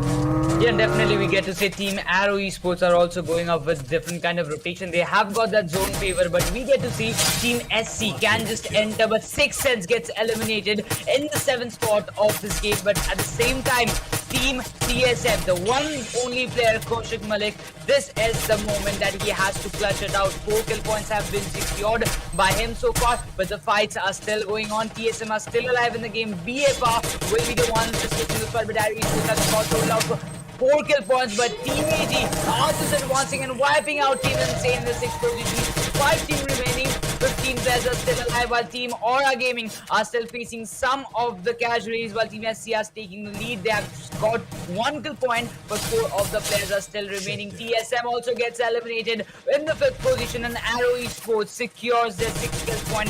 At the same time, there is picking up some pretty decent shots in the direction of Arrow Esports, but the main thing that prioritizes is going to get those kill points. Aman gets taken down. SC Rajput, he's just trying to get into the cover he is, but definitely will be trying to get another knock. And Team Aura Gaming, they're just getting every possible kill points in their favor, while Team SC is just trying to advance. Arrow ABD just going with the rampage. Aura Gaming takes an exit in the 4th position. At the same time, we have almost covered more than 15 minutes of game 10. We are just left with the 2 teams. Black Flag Army also gets eliminated, and we are just left with the hashtag 2 Stone Crushers also gets that elimination, and the booyah comes in the favor of Arrow Esports. Roshan becomes the MVP of this match, and what an end to Arrow Esports. The victory, the booyah, comes at a very right moment in their favor.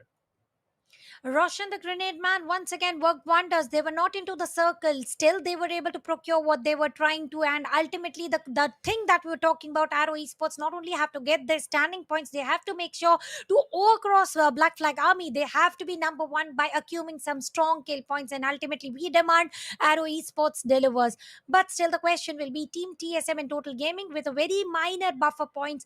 Who is going to stand on position 1? That will be a question remaining. But furthermore, Arrow Esports were able to pick up fight in all different angles and win those battles very flawlessly.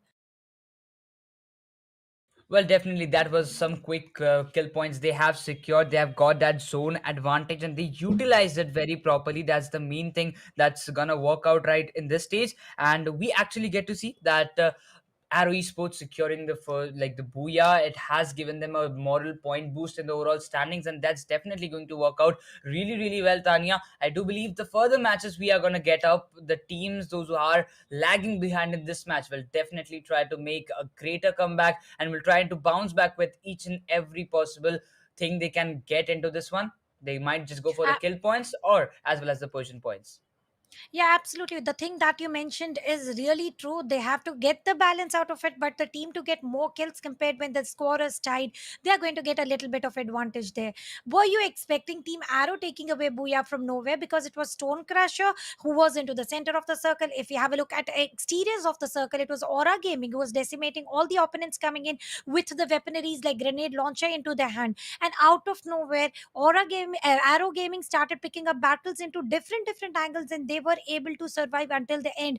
That is a very rare case scenario where we spot a team to just battle in all different directions and still is able to get those amount of kills.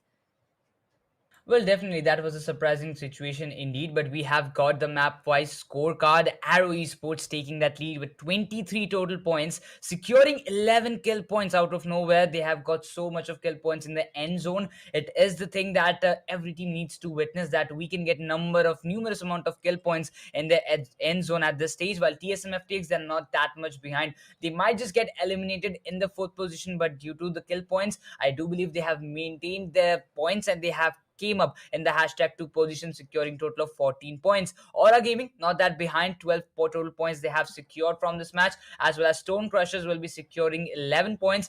Black Flag Army with 10 total points, and Total Gaming will be having 9 total points in the top 6 category. And now that totally indicates that Team TSM is not ready to withdraw the power, withdraw the number one position. They are trying to be consistent, though not closing in into the booyah, but certainly they are going ahead very strongly in terms of firepower. They are able to decimate anybody who is coming across because one of the players is always ready with the grenades coming in. Talking about the bottom half of the map wise scorecard of the map of Kalahari, we can clearly see there are all single digits coming in. Team TGB and Yakuza seniors with total of zero frags for themselves. Same goes for Insane Esports, same goes for RASMIC RAAZ, except for Insane Esports were able to survive a little extra longer compared to what other opponents did. They had the best of the position. They had the advantage of height where nobody was contesting them, where nobody was targeting them.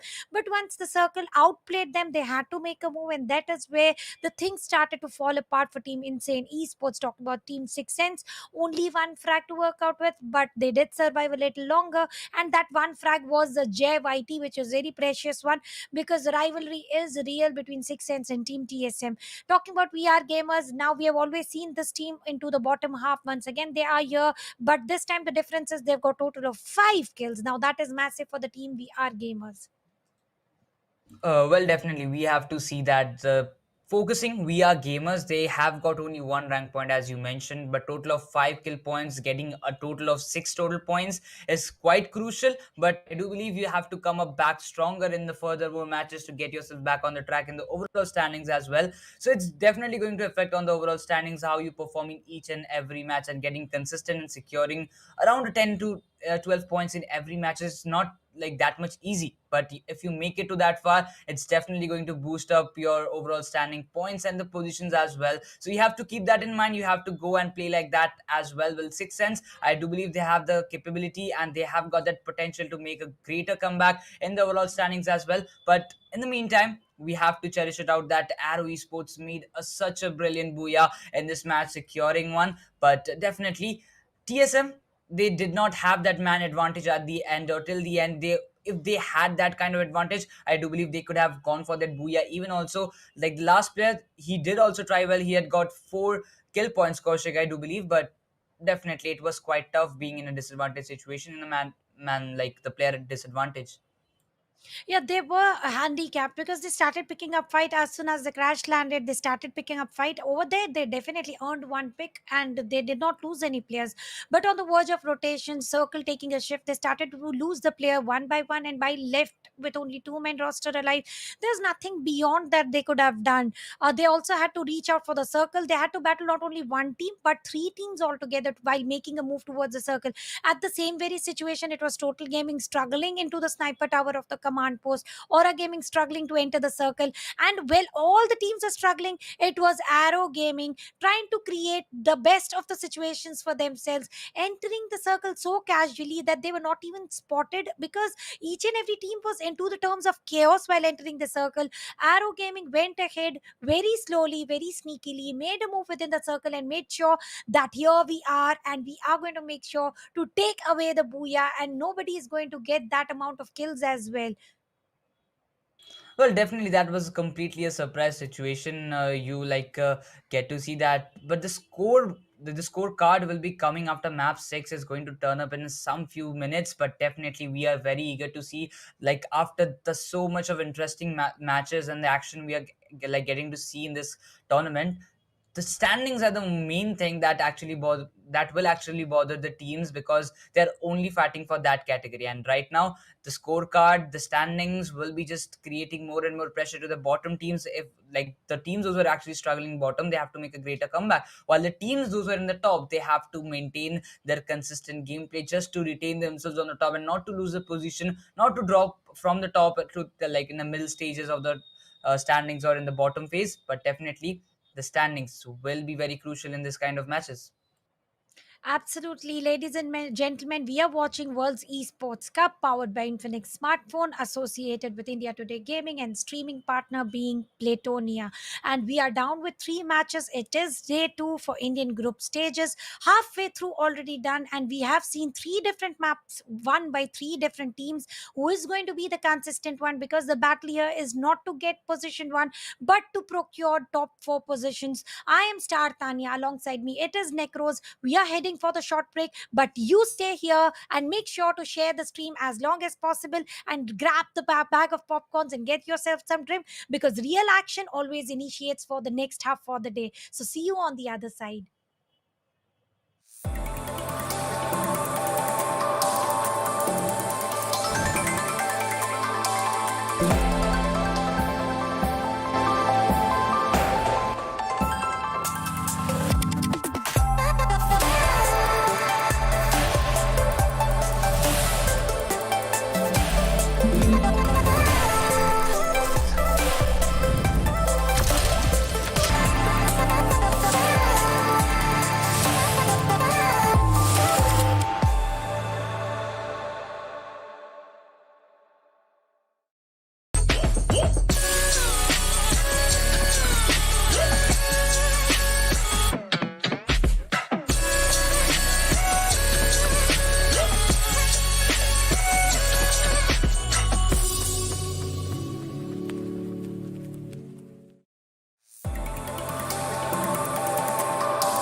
hard to find you.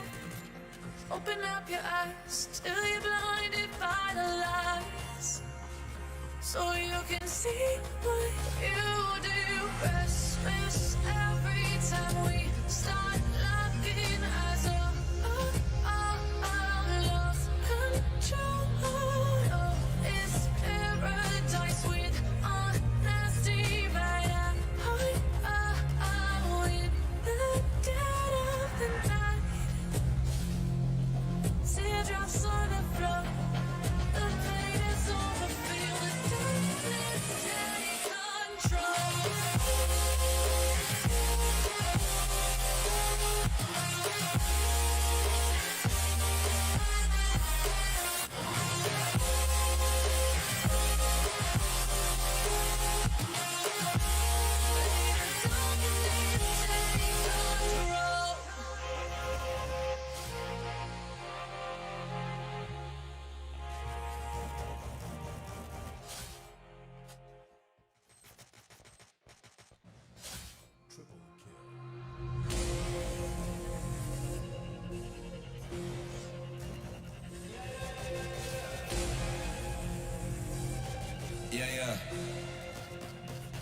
Yeah.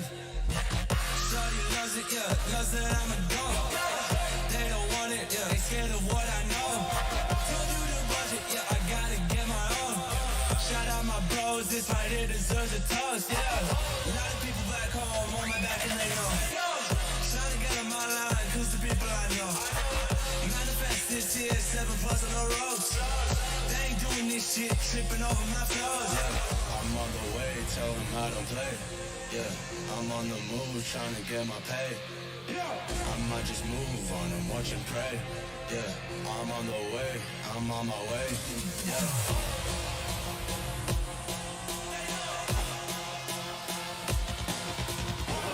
Manifest this year, 7+ on the ropes.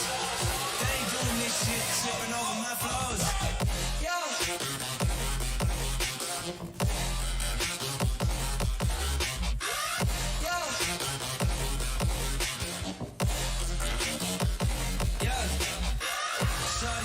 Yeah, loves that I'm a goat. Yeah.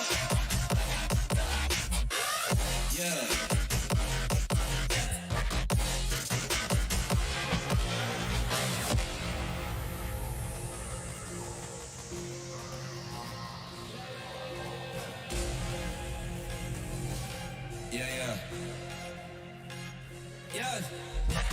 Shorty loves it, yeah. Loves that I'm a goat. They don't want it, yeah. They scared of what I know. Told you the budget, yeah. I gotta get my own. Shout out my bros, this right here deserves a toast, yeah. A lot of people back home on my back and they know. Trying to get on my line, cause the people I know. Manifest this year, 7+ on the ropes. They ain't doing this shit, tripping over my flows, yeah. I'm on the way, tell them I don't play. Yeah, I'm on the move, trying to get my pay.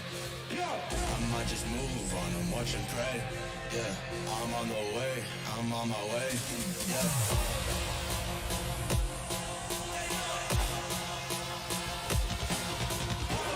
Manifest this year, 7+ on the ropes. They ain't doing this shit, tripping over my flows. Yeah.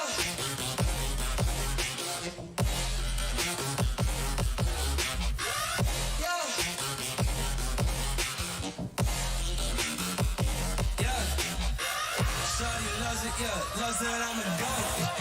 Yeah.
Well, welcome back, ladies and gentlemen, to Infinix Smartphone Presents World Esports Cup, brought to you by India Today Gaming, and as always, broadcast partner Playtonia. This is Ez, and along with me, joining right now is Necros. We'll be taking you through the last quarter of this BO12 that we've been playing since yesterday. Keep in mind, by the way. So last three maps left. One more circle, one more cycle here. Bermuda, Purgatory, and Kalahari. So what are your expectations for this final set of cycle here, bro? Well, definitely, we have seen the start. Arrow Esports taking up and getting that booyah in the previous match. I've got a decent start for themselves, but I'm looking forward to this match. Like the results we are seeing. While Team TSM, they got the man disadvantage at the last end. Kaushik made it to that far, but he couldn't make it to the final blow. He might have got eliminated in the hashtag for, but definitely, according to the point table, they have managed to get in the hashtag 2 position. But I do believe TSM will be one team to watch out for because they're just too much going on aggressive nature. They might just go for the all-out kill points, and they will try to make a greater comeback in this match as well. Yep. I mean, we haven't taken a look at the overall scorecard, but I'm really looking forward to see that. I mean, which team is in the top right now? Because it's going to be pretty close, right? I think it's TSM or Total Gaming.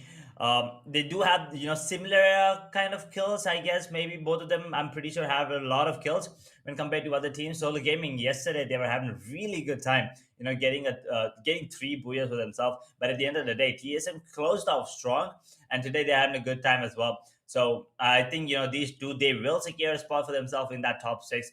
But I'm worried about the teams like Six Sense, We Are Gamers, RASMIC, RAAZ. These are the teams to watch out for right now because these last set of cycle, as we were talking about, last three maps, and if they cannot make their way into the top six, the journey for them in the World Esports Cup is gonna come to an end here.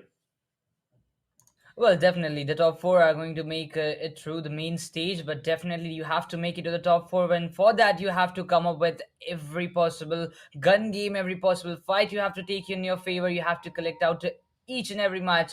I do believe you have to collect a decent amount of kill points or the total points to get yourself in the top four category. And I do believe, like how TSM Total Gaming, these two teams are playing, they are gonna make it to the far. And I do believe Arrow Esports will be having a greater advantage, well, because as far I know, Ari Sports is a decent balanced team. They know how when to aggress, they know when to get the position points, and they are quite playing in a balanced way as well. They have got decent amount of kill points in the previous match, as well as got a booyah. They will, like, in the total, they have got secured 23 total points. That's a great amount for a good start and make a good comeback. One or two booyahs and you're back on the top three or top two. You never know, one match can change everything. You might just go in the bottom table, or you might just climb up the table on the top.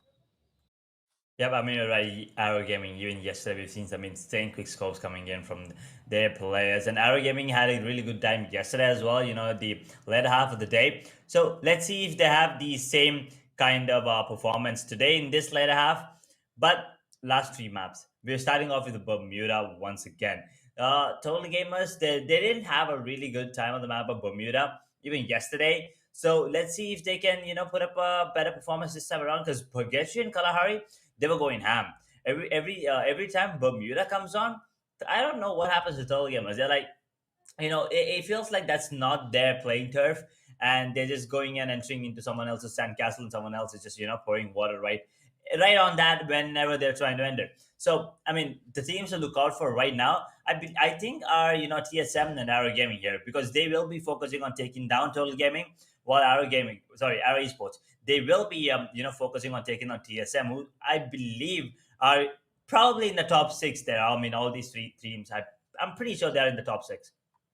Well, definitely the kind of performance they're actually providing in this kind of stage of NA finals. This is gonna be the day two, and definitely the day two is gonna be very crucial. Like, I do believe in this kind of top level class of gameplay, or in top level tournaments, you have to perform each and every day, and you have to showcase your performance in each and every match. That's gonna be really, really important. And like the teams like you have mentioned, the turfs actually matter. Some teams have got map advantage or the turf advantage in each and every singular map, but the one thing is for sure, that the team who will come up on the top table in each and every match and each and every tough or each and every map you get to see will have a greater advantage. The number of fights you take, the number of points you take in each and every match, it's gonna boost up your team in the overall standings, and you might just never know if you get two back-to-back booyahs, or you actually get to see in the top three in consecutive 2 matches or 3 matches, you might just see you in the top on the table. I mean, yeah, that might happen. Even though you are the bottom half of the scorecard, getting yourself a couple of booyahs and good amount of kills that will help you make your way into the top six. And keep in mind, top 6 teams from these 12 will make it forward into the tournament. So it's not 2, it's not 4, it's 2 plus 4, that's 6. So a lot more teams, they have a really good chance now. So even the teams that are at the bottom, I mean 11th and 12th position, not really sure what they are. I mean who they are. I'm sorry, but everyone, I believe, they have a fairly, still a good chance. Maybe after this particular map up, maybe their chances will slim, or maybe they'll become better. But until this map of Bermuda is done, I believe that all the 12 teams, I mean even the bottom half, they have a really good chance of making it, maybe not in the top 3, but maybe at least in the 4th, 5th, and 6th position. Well, definitely. Like you say, there's going to be top 6 teams. You have to make it up to the top 6, and from this stage, 6 teams are going to get disqualified and will be out of this tournament for this phase. But definitely, that's not the end for those teams. I really want to say that's not the end. You have got pretty more tournaments coming up from every other sectors, and you believe one tournament is not going to determine your total of performance. You have to keep on performing, you have to keep up grinding, and you definitely have to come on the top on other events. It might just not turn up this one, but definitely the next one will be a greater one for you. You never know why that, but the top 6 teams, they will have a greater competition in the furthermost stages, because in that stages they might just meet up with some different skill set teams. They will have some different gameplay tactics, they will have some different strategical plannings, and in that kind of sectors, these teams have to showcase at their best. They have to showcase the skills at their best, or else they are not going to make it to the furthermost stages in this World Esports Cup.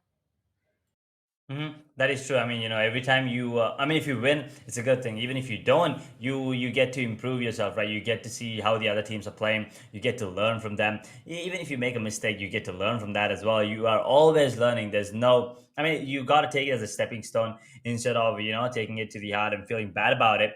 But the thing is, if you don't bring out your A game right now in this group stage, moving on forward in the Indian regional finals and the playoffs, when all the other regions, the Pakistani region, the Nepali region, when they come into the play as well, it's not going to be an easy one for you. So you better, okay, I mean, you have to bring your A game at least, not your A plus, but at least an A game, and maybe in that playoff, bring your A plus, and then bring out your outstanding gameplay in the finals if you make it that far. So if you want to take it in that progress, it's fine, but you need to make sure to put up a decent performance. Not an average, not an above average, at least a decent performance to make yourself secure a spot in that Indian regional finals first, and then moving on forward into the playoffs, and then moving on forward from there, maybe into the grand finals as well. But with that, let's go one last time. Bermuda is on the stage here, fellas. Group stage, day number 2, map number 4. Bermuda, and we're jumping in with 12 teams and 48 players here. Well, definitely. The flight path seems quite familiar. The teams will be taking their respective drops, while Mars Electronic remains unharmed and not a single team in that side. But we can get to see that Aura Gaming might just have a drop clash in the southern side of Sentosa. There are teams going in that direction. Clock Tower will have a little bit of contest between Team RZ and Team Boss, I do believe, but Team SC and TGV are going in those compounded areas. The fights are already going to start. John Cena gets taken down. Aura Gaming is not having a good start, while TSM Oldmore also gets taken down. TSM loses their first one out in a very good start. It's not going to be a good start, but they have got already 1 kill point in their favor. Oldmore is going to get that revival very soon and going to confirm the 2nd kill points as well, but the Clock Tower area still remains in a really intense moment. Yep, Clock Tower area. I mean, that is something that I always look out for, That is really a fun place to be in, having that multiple tab. There you go, Rhythm gets that knock on to Warrior. And Pandit, he is stuck and he will go down to save. And they're going to confirm the kills as well. 1 confirmed, and the 2nd one confirmed as well. New kill leader, RASMIC, RAAZ at the bottom of the scoreboard, yesterday, So I think even after the map number 1 today, so I believe, and the performance hasn't been great today. So watching them get a couple of kills early in the game is really good. And Jay on the other hand confirmed the call. Oh, our gamers are out of the server in position number 12, and so are Aura Gaming. 2 minutes in, 2 squads are out of the server here, Necros. Well, definitely that was some kind of tracing we have seen from Team TSM players. They had just got the two were escaping. They didn't want to take that fight right now. They wanted to wait it for. They wanted to fight in the later stages, but at the same time, you can't just let it happen all the time. But we get to see it's something like 10 teams and 40 players are still remaining, but we actually get to see that the BFA, this team, well, Black Flag Army, they want to have a greater start for themselves in this map of Bermuda, but definitely it's not going to be like Aura Gaming we have seen. They were trying to escape, but TSM players, they were quite ready to get those kill points in their favor, and they did as well. But Arrow Esports, on the other hand, haven't got into a single fighting area so far. They are just focusing on their loot. They want to take their time. They want to get each and every possible advantageous loot, or the greater the loot, the greater the fights in the end zone we might just expect from these guys. And another team, I mean, YAKUZA, they had a really good time yesterday as well. They were consistently there on the the top 4, top 5 teams to survive every single time. So let's see if they can put up a similar performance today, or is it going to be, the complete opposite this time around? Abin, ooh, that high ground advantage towards this observatory area is going to help them. 6S, they are right there. 6 cents if they make a wrong move. Abin will, you will spot him and will not be taking any fights. He actually promotes and he's trying to just find another pick here. But on the other hand, the thing to notice here is he's the only player from his team actually towards this position. So if he goes down, he does have a teammate with him, but the other two, they're kind of far away. So 610's actually being wise, making their way back to safety. They don't want anything to do with these snipers and the rifles right now. They want to make sure they survive as long as they can, get as many points as they can, get as many kills as they can, because that's all that matters. Doesn't really matter if you get kills or not. Only thing that matters is getting that point. Yes, you need kills. That I don't mean you don't have to get kills, but you don't have to get those early kills. It doesn't really matter even if you get to the end of the game. Well, Joker, he is gonna be tagged up pretty badly. Will not be going down just yet. Those blue walls, 6 cents. Even though they wanted to avoid one point, looks like this is a fight they cannot avoid. Zion will take one. Honest goes down. Joker looks like he's gonna get taken out as well. Stoner, beautiful shot, and will confirm the kill onto Joker as well here. Well, definitely with that team 6 in securing 2 early kill points, what they needed in the start, they have got that. I do believe 6 cents. Are they ready for this World Esports Cup? Well, I do believe they are quite ready, but for a comeback, they need to get at least 1 or 2 booyahs in today's games to make sure they are going to make a greater, stronger position, create a greater, stronger position in the overall standing, so that in the next day, they don't fall apart without any kind of hindrance. But definitely 6 cents, they have to make a greater comeback. As far as we have seen, 6 cents, they have got the potential, but much needed booyah is very much needed. But then right now we move on to other teams as well. The zone has shifted over the eastern side, favoring Black Flag Army, and we get to see team YS. It's gonna be Yakuza seniors will be out there as well. Total Gaming, the squad will be there in the northern side of the circle, but definitely TSM, having that certain part of the island, will be getting an easy entry. But in the Cape Town, they might just face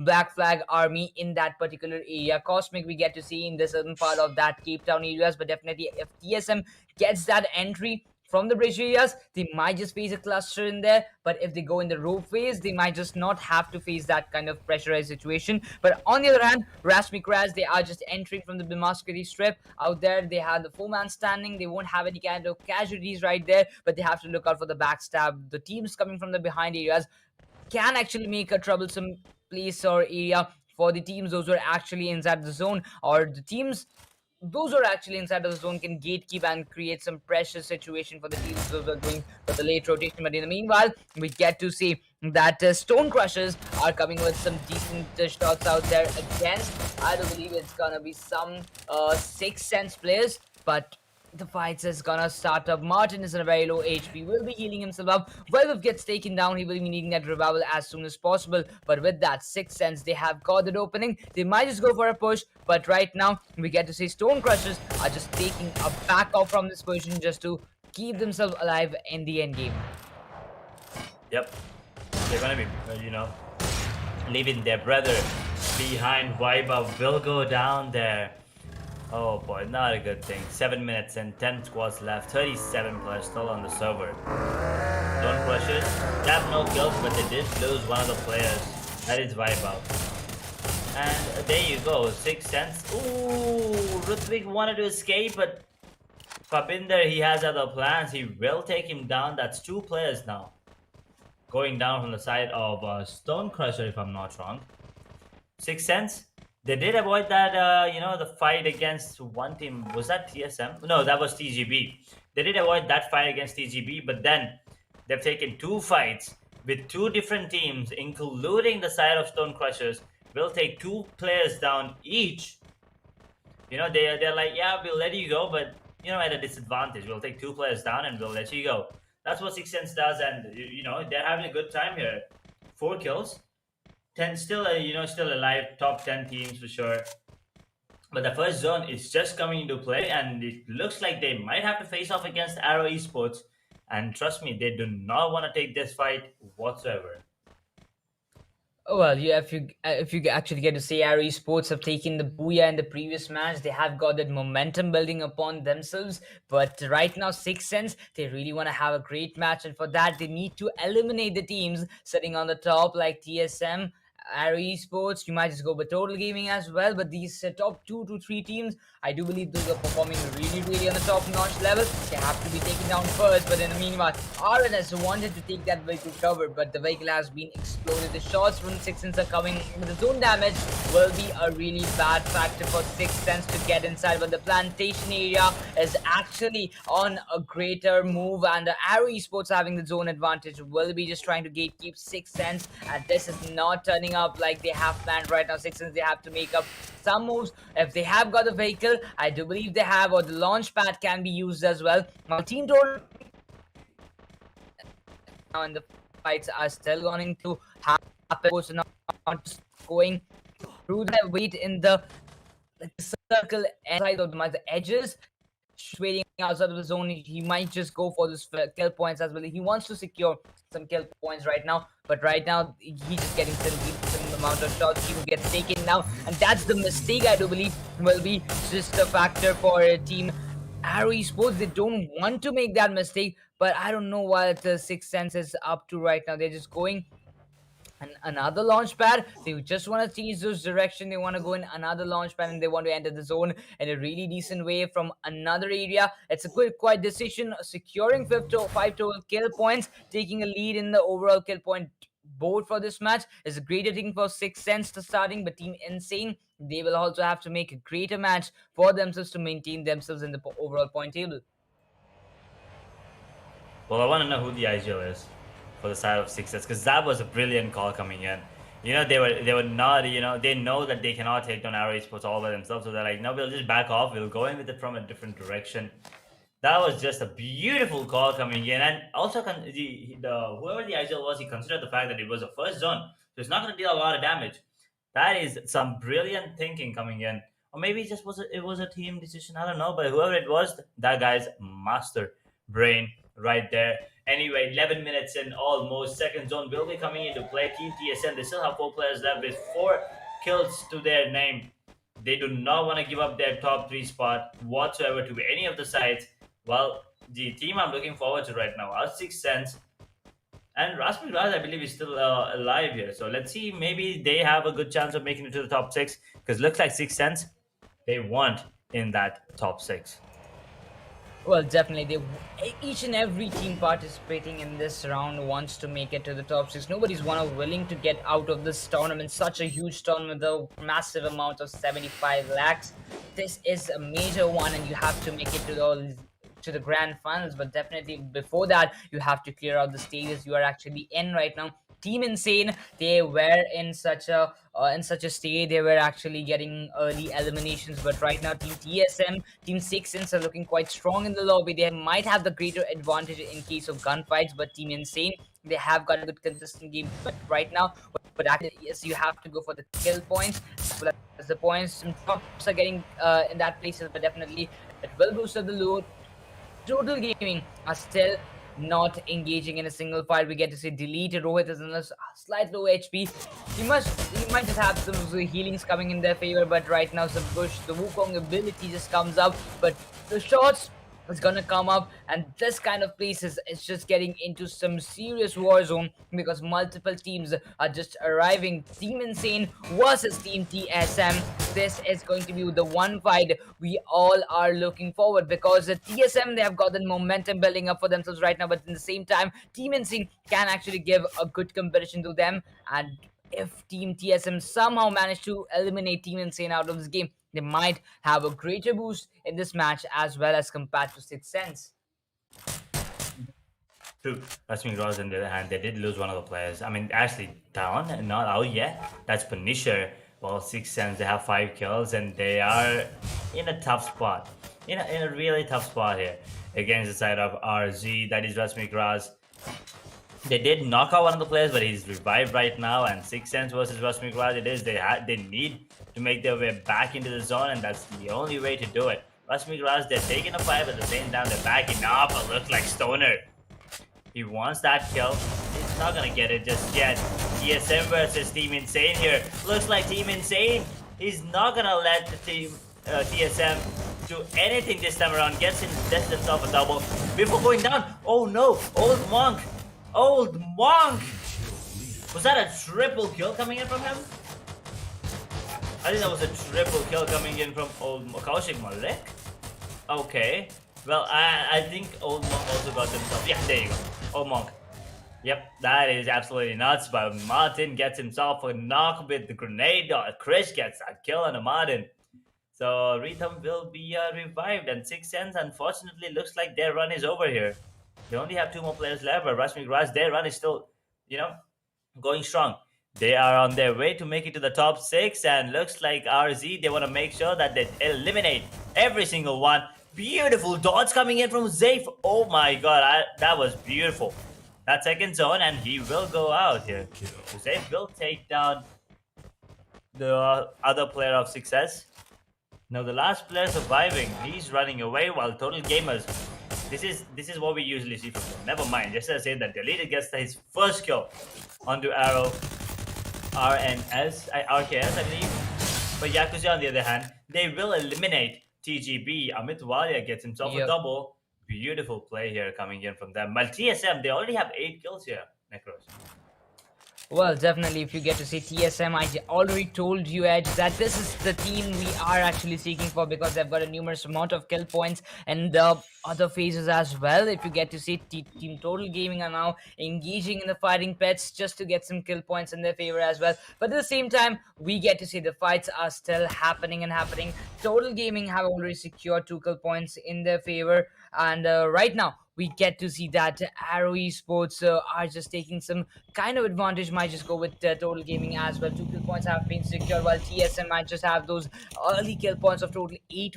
I do believe they have got 8 kill points in their favor. But right now, we have got some other problems facing in this kind of situation. YAKUZA seniors will be just coming, but look at Stone Crushers. They are in doomed area. Arrow Esports have already secured 1 kill point, while Roshan just wants to take some advantage of with the nades, and Stone Crushers gets eliminated with that one. Arrow Esports secures 2 kill points in their favor, while TSM with 3 of the players, the Old Monk and Malik, again being the top fraggers for TSM. They just want to get more and more kill points, while we get to the Black Flag Army haven't got a single kill point so far. They are just getting those knockouts, but what team they're fighting with, it's none other than YAKUZA seniors. The fights are going to start up very soon.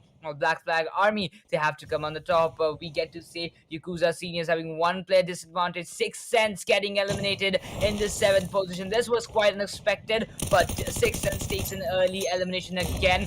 Shaitan gets spotted, but Zadu will be getting an instant trade from another player. I do believe it's going to be Amit Walia, but definitely the global covers will be made, and triple kill comes up in the favor of Amit Walia. Black Flag Army are not in a good state. But right now, the players are just gonna move up just for the finish point, like kill points. But the fight is actually in the favor of Yakuza seniors right now. Yeah, I mean, you're right. Sixten's not a great performance, but they did get enough kills, so it was a better performance when compared to their previous. They've had worse coming in, but this Bermuda once again, not a great game for the side of Total Gaming just yet. They are still alive, but they do not have a lot of kills. Coming into the fifth zone right now, we have 6 squads and 17 players still alive. Blackrock Army, they only have 2 more players. They only have 1 kill. This is not going to be a good game for them if they do not get at least a couple more kills. Yes, they will have decent rank points, but it's not going to be enough. The zone will deal a lot of damage on the Chobo. He has to make his way back. Kaushik will be taking a lot of damage here. Why is that? Is YAKUZA? They will take out one more. Shaitan knocked down outside the play zone. 70 minutes in. Shaitan, there's no way he's going to be revived here. Ravi will get taken down actually before. Oh, he actually gets a kill before going down. YAKUZA, that is a wonderful position for them. 5th position. They do have a couple of kills on the game. They still have 4 players left. 2 kills in. That's it. It's going to be the dead zone coming in. 6th zone. Look at RASMIC. They are still alive. They are at the bottom half of the scoreboard and they're still alive. They have managed to stay alive. They are looking good right now. They only have 2 more players left though. TSM on their hand, 10 kills already on his name. But only have 3 more players. TG, they are aiming for that booyah, but the number of kills are not in their favor. But they still have, 8 against them. Can they do it? 5 seconds in, we're going into that final death zone coming in right now. Arrow was out in the open. Roshan takes a shot. Mafia, he will not be peeking right now. But Old Monk, the guy who was dealing a lot of damage, gets himself 4 actually. Kaushik gets himself 4 as well. Let's see TSM. Get this one on top once again. This is going to be a dance fight right here. Old Monk gets himself 140G. Rohit goes out. Little gets another 180. Gets the kill. But Rohit, I didn't say gets himself another one arrow. Takes on in the arrow. Roshan gets with the grenade. Kaushik and Mafia gets himself 1 as well. Arrow is pushing but the Total Gaming there you go. Booyah. Denied Booyah. Oh my god. TSM, Old Monk especially. Well, that's TSM for you, guys. That's TSM for you. They have made it to that far. TSM FTX gets that booyah in their favor. Out of nowhere, we had seen that almost Total Gaming getting into the last minute in the fighting pits. They had secure number of kill points, but definitely in the end, the team with the highest number of kill points takes and gets the game in their favor. TSM OP, I get to say GG, well played, guys, and what a game it turned out to be for them. And as I told Edge at the early stages, that TSM will be one of the teams you have to look out for because they are just dominating like anything. They just want to get those kill points at any cost. The teams those are just coming in front of them, they're just getting those kill points, eliminating them, and one by one and securing numerous and a massive amount of kill points in each and every match. In the previous match, they did that. This match, they did that. But the previous match result was #2. But this match result is going to be #1. And definitely that will make a huge lead in the overall standings. I do believe the other teams, those who are struggling to make it to the top 6, will have more problems facing up ahead because of the top teams like TSM, Total Gaming, comes up like such a consistent gameplay. Again, at #2 for Total Gaming. So the teams like, if they just maintain this kind of game throughout the matches, then the bottom teams will really struggle to make it to the top 6. That is true, but you gotta hand it to RZ and Sixtens. They put up a really good performance when compared. RZ, I believe they were like in the top 5 as well. So you gotta hand it to them. They did good this time. Not a lot of kills, but a good, decent rank position. But Total Gaming, they wanted once again. They were alive till the end, but guess what? Having no kills, so yeah, they will get those points, but they don't need it, right? Total Gaming are known for getting those kills, being aggressive, being dominant. But this time they were kind of like the underdogs. They were not. They were just trying to stay alive for as long as they can. I think Bermuda is their worst map. That's why they were. This is the kind of gameplay we always see from them. Every time it's the map of Bermuda. But on Purgatory and Kalahari, they take fights. They're not afraid of taking the fight. But here, they were then actually being picked apart by every other team. So let's take a quick look at the map-wise scorecard here. As usual, TSM FTX dominant performance, 12 rank points, 15 kill points. That's every time you have more kill points than rank points, that is an insane game for you.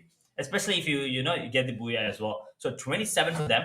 RASMIC RAAZ, ooh, okay, that's interesting. 7 kills and 7 rank points. That's a good game for them. I think that's their best, map-wise performance in the entire BO12 here. Gets himself a total of 14 here, Necros.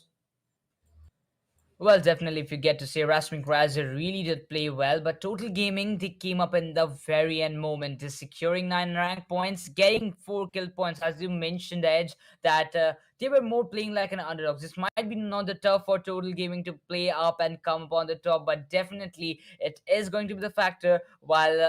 They are maintaining that consistency. They might just not get that booyah, or it might just not the hashtag 2 mark in the overall point table, but definitely the number of points they're collecting, if it is 10 plus in each and every map, then you're good to go in the top 6 as well, because in every match, if you're securing more than 10 points, it's way too high compared to the other teams. While if you get to see Yakuza esports, like Yakuza seniors, they also managed to get 11 total points. Same goes for our esports as well. Previous match was their booyah. It was their game. They had secured good amount of kill points in that match as well. But this time they have already secured only 8, like total of 11 points in that game in the 5th position in the map wise scorecard, while Sixth Sense will be in the 6th position. We move on to the bottom teams. We have got Black Flag Army coming up in the 7th position with 6 total points. Stone Crushers will be having 3 total points, as well as Team Insane will be having 2 points each. Mm-hmm. Our gaming, we are gamers. Actually, we are gamers. That is not the kind of game we expected coming in from them. That was really unfortunate. But Stone Crushers, it did look like they were going to have a good game, but unfortunately, not the kind of performance. Insane Esports, on the other hand, that fight where they were going against, I believe, Arrow Esports, or was that Arrow Esports? I think that was Arrow Esports. That fight against Arrow Esports, they wanted to take. Sorry, that was against TSM. My bad. Yeah, TSM was a CIE, but they wanted to. They did knock out a couple of players on the side of TSM, but guess what? TSM is just too strong, and Old Monk, 7 kills. That is some performance coming in from him, especially on the map of Bermuda. So I really am interested to know what the position of the teams are on the overall scorecard. But I believe we'll just let it stay where it is right now. We'll be suspenseful. Everyone likes the anxiety, because I'm anxious. I'm curious to know who it is, and I'm pretty sure everyone, including the players themselves, because it doesn't matter how good you are at math. Sometimes you will mess up one too. So even if you predict the scores, maybe you're right, maybe you're wrong. So we'll just hold it off till the map of Kalahari. Now we are done with Bermuda. We will be jumping on to the map of Purgatory. Total Gaming, they have shown us that they are really good on this map. So let's see if that's going to be the case again, or TSM once again are going to be the ones pouring down water on their sandcastle. Well, definitely, I really want to see that. It might be the game for Total Gaming as well, but the top teams, while they are performing, they have to make up to the class, they have to make it to the level up positions. But at the same time, if you talk about Team TSM, I do believe they have got that boom in themselves, and they are providing it in each and every match. They're just getting more and more kill points rather than the position points they are actually securing. That's a great thing to watch out for, but definitely in such a way that team TSM is playing, this is going to be really tough for the other teams to make up to the top 6, because if you get to see TSM, we're targeting the bottom teams at the very first stage, getting Aura Gaming eliminated in such a tracing way while they were escaping, taking out 2 players, getting them confirmed, then again the 2 players those who were escaping at that stage, tracking them down in the water areas and securing their kill points was such a great tracing coming from TSM players out there. But definitely after that, the kill points, the fights they took, they finished it without a single casualty, but in the end, they might have lost 2 players, but still they managed to take that booyah while having 2 men standing in their favor. But that's the one thing I really want to see. I really want to tell everybody that never lose hope. Whether you're 2 man standing or you're a single player, you can actually make it to this far. If you have made it to this far of this round of World Esports Cup, you definitely have got some kind of skill set, buddy. You can make it to the 1v4 at any time. You can. I mean, 1v4. It's not impossible, but it's not going to be easy as well. So you just got a third party sometimes. Maybe be sneaky and get those headshots in and get those kills when they're reviving their teammates. That is a strat that I use sometimes when I'm playing Free Fire. But anyway, now jumping onto the map of Purgatory. As I was saying, Total Gaming, they are dominant, but there are other teams that that showed us that they can be dominant as well. Like the side of RAAZ, was that team again? RZ. I'm so sorry if I'm pronouncing your names RASMIC wrong. RAAZ, RASMIC That's RAAZ. RASMIC RAAZ. Yes, RASMIC RAAZ. That is some name. By the way, I'm not really sure from where this team is, but that's a beautiful name. So we have seen them that they can put up a good performance as well. And considering the fact that they have 14 kills, I'm pretty sure they jumped somewhere from the bottom half. Like maybe they were in like 9 to 11, but I'm pretty sure they made it into the top 7, top 8, maybe. So if they put up a similar performance, good performance consistently in the next 2 maps as well, they might have a slight chance of making it to the top 6. And trust me, they're gonna be so happy. Yes, they are not having a good day. They didn't have a good day yesterday. They're not having a great time today as well. But when comparing them to the yesterday's performance, I think they're having a decent time. While on the side of TGB, that is something to look out for. They are not having a great time. And VR gamers, this is their last chance. If they do not get the at least 25 kills, sorry, at least 25 points, I think the journey is done for them, and it's not going to be an easy one for them to make it into the top 6. Because you cannot leave the map number 6 to get yourself 25, 26 total points. You got to make it in 2 maps, right? Maybe get 15 in this, 15 in next, then you have a good chance. But if you do not do that, then I think it's gonna be over for teams like VR Gamers, RASMIC, and maybe even Tamil Gamer Brotherhood.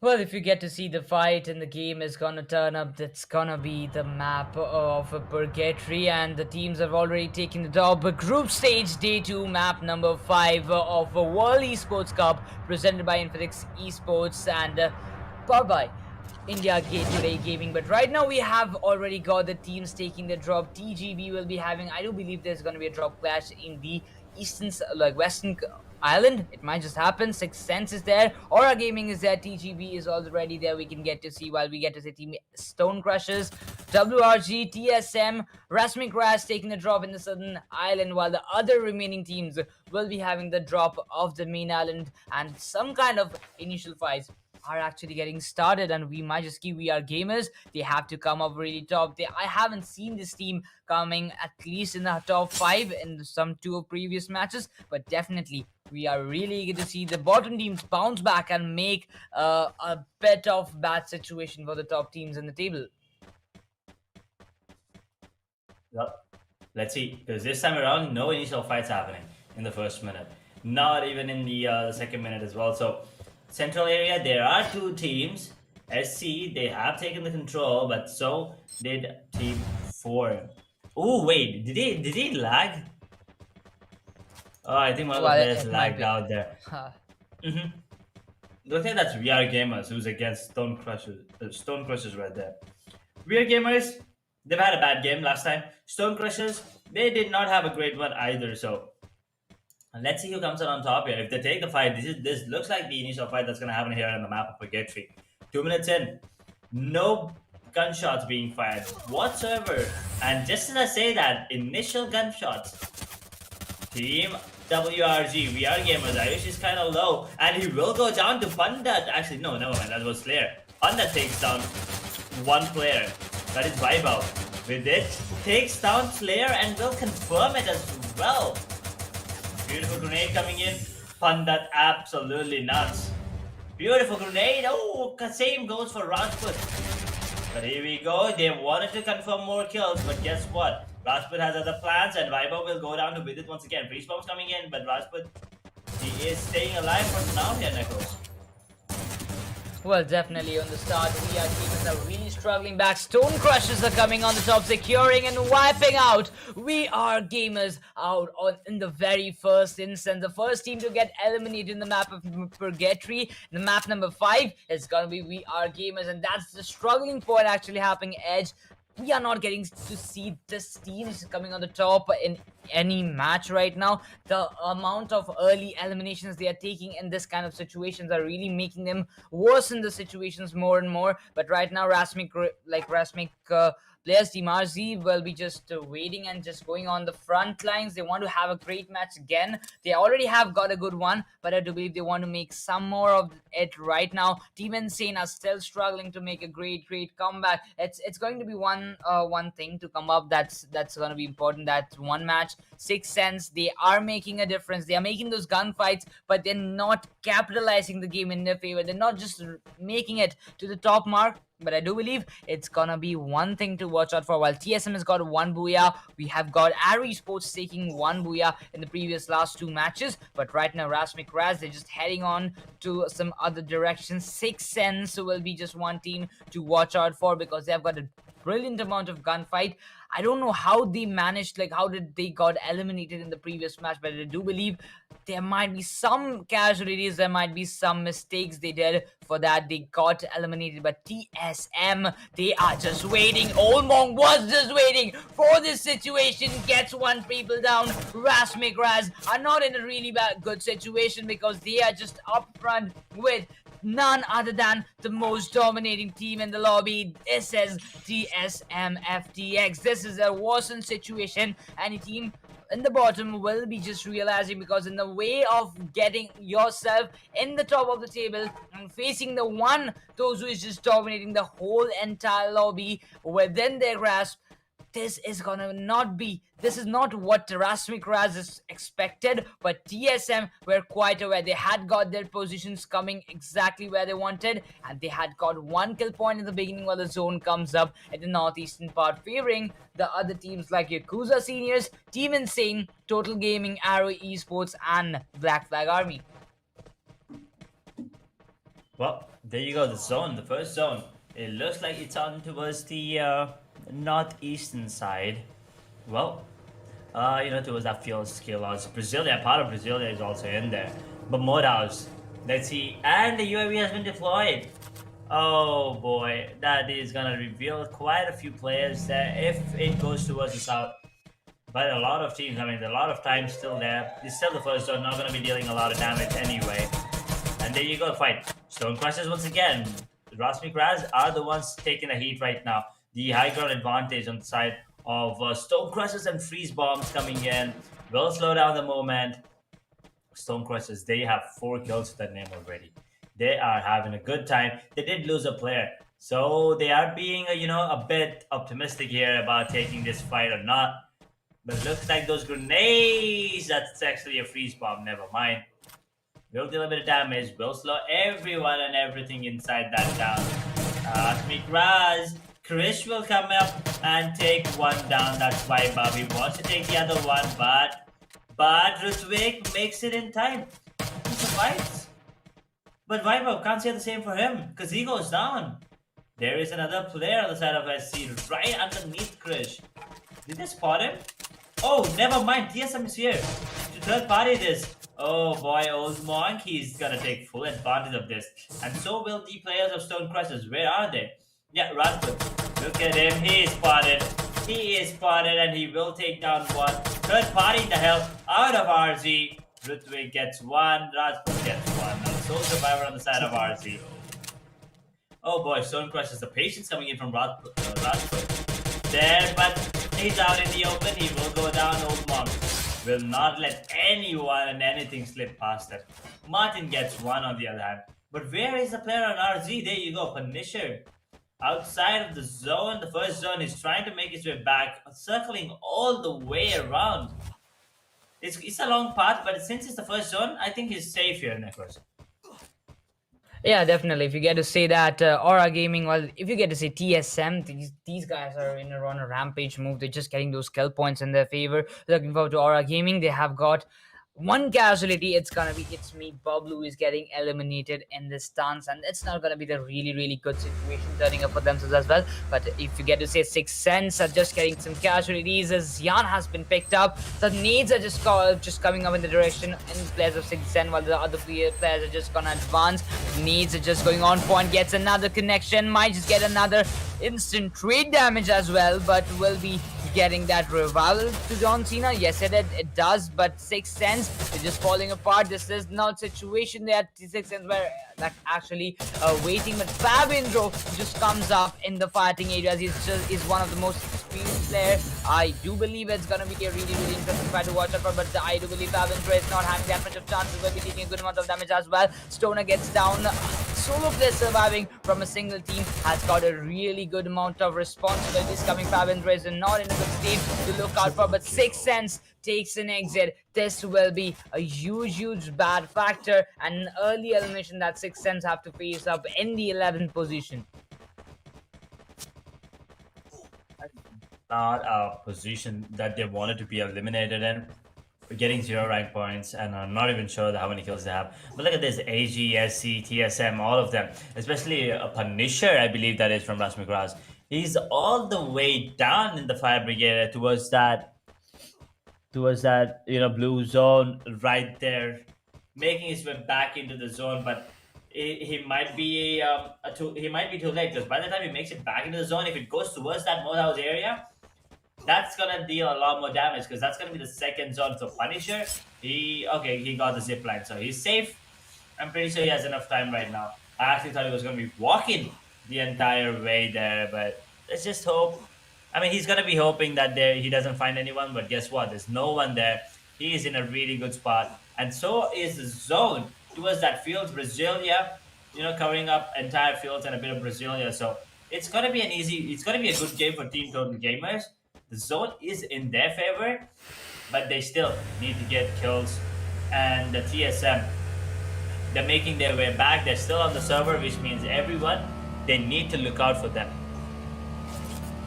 Well, definitely, if you get to say TSM, this big name is the main thing that's bothering everybody in the lobby, because whenever TSM is coming on the top, they're just getting a numerous amount of kill points.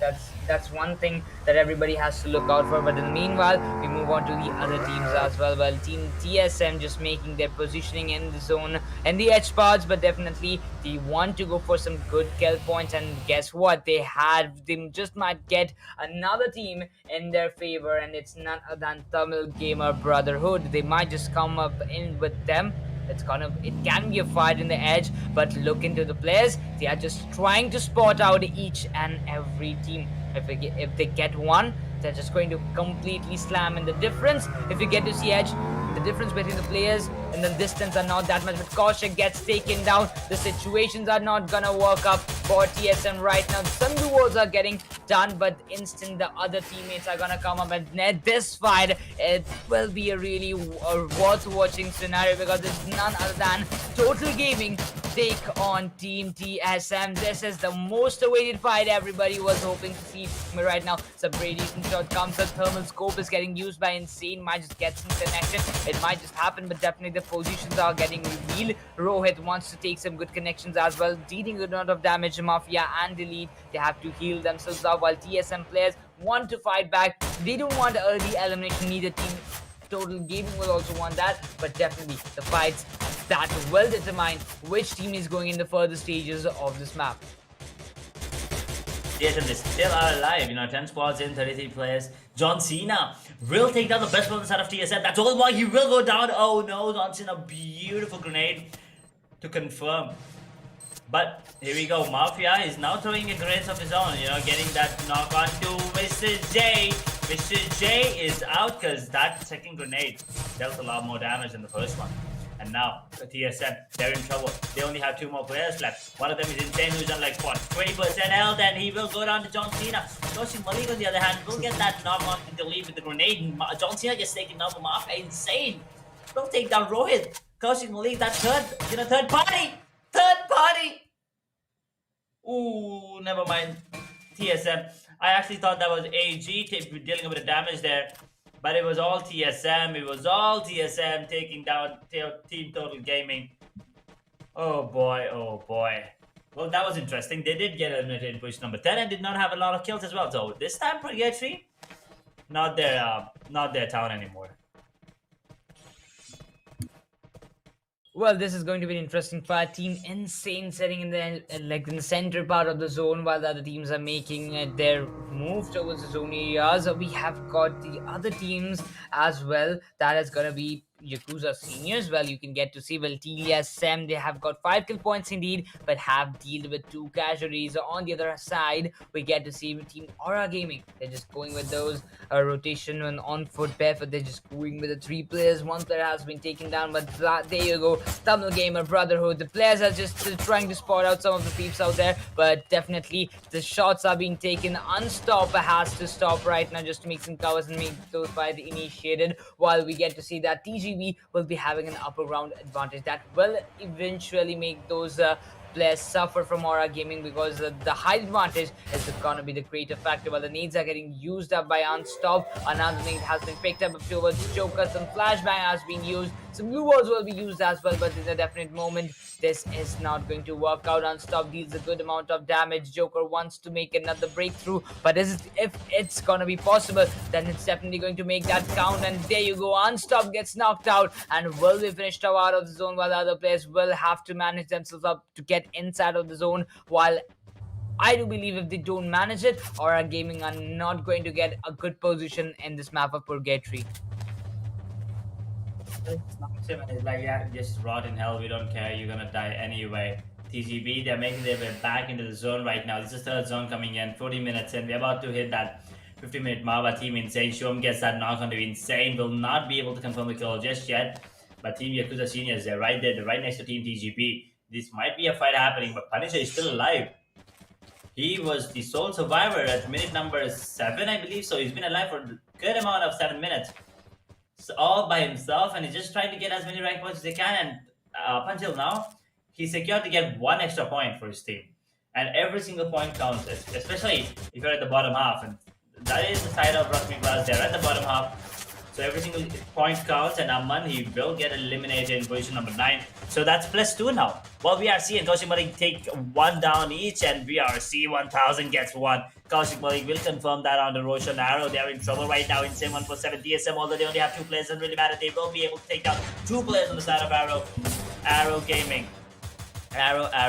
Taking an arrow to the heart. A Punisher, no, finally goes down. But he did get 2 extra points for his team. So, yeah, you gotta be proud of yourself. But yeah, it's gonna be a 4th zone coming to play in 10 seconds. And look at that positioning coming in from... Wait, who's that? TGB, look at that. They're in a straight line. They're like a wall. They're like a goddamn wall. They're like, you want to face us? Go ahead. Team Insane. They are the ones in the best position, having the best position right now, you know, in the houses as well. And so are TGB, but they are outside. That is the only disadvantage, but everything else... Oh, and that thermal scope. Ravi does have it, but he is missing, you know, a lot of shots there, unfortunately. Well, definitely, we get to see that the fights are just going on, and we get to see the fights are getting some really serious, intensified moments. Yakuza Seniors might just get some good trouble, while we get to see Tamil Gamer Brotherhood just having 2 kill points in their favor, advancing towards the other players who might just have those, they have got some definite loot as well. But from right now, Yakuza Seniors just 3 players surviving. Shaitan is picked up. I don't think he's gonna get that revival very soon. 17, 18 players remaining. Shaitan gets confirmed. Amit Walia gets taken down. Team Insane from a longer distance. They want to go for the third party, yes, but a quadra kill comes up and TGB gets eliminated out of this game. Team Insane has secured 3 kill points in their favor. They just want to advance, but they have got some pretty decent fights to look out for, because the zone advantage is in favor of Team Insane. The one that they have to get inside, this might just go for TSM as well. Some needs are just getting pinned up. Kaushik Malik will gain some time. Insane has been taken down and will be confirmed as well. TSM, not that good see to make up the comeback right now, but VRC, like we gotta say, Black Flag Army getting some really good starts. Like they have secured 3 kill points indeed, but right now Yakuza Seniors is just still waiting. Reaper gets taken down as well, but we get to say Ravi coming up as well in that situation, particularly. Team Insane just waiting with 4 total kill points they have secured. Airdrop just remains. Ravi gets spotted. The position is completely compromised. I don't think he's gonna make it to the zone right now, but the kill point will be just securing by Team BFA. Yakuza Seniors gets eliminated. Team Insane having total of 5 kill points. This game is gonna turn up more intense when the Black Flag Army, if they want to come up, they have to make a good move and right now, because Team Insane is just going on all rampage. But in the meantime, Arrow Esports also gets eliminated. Vishal was the one taking him down. Now only 3 squads alive, 80 minutes in, 9 players still alive. So I think that's, a couple of teams having 2 players or 3 players. But be afraid, they have 4 actually. Team Insane, let's see what they can do. They have 4 alive as well. So only sole survivor from the side of Stone Crosses, they have a sole survivor. That's Rutwik. He's just hiding in the corner. He does not want to take any fights. But Vishal, he will get that knock on to Chulbul. Chulbul goes down. Oh my god, this is not looking good whatsoever. 1,000 goes.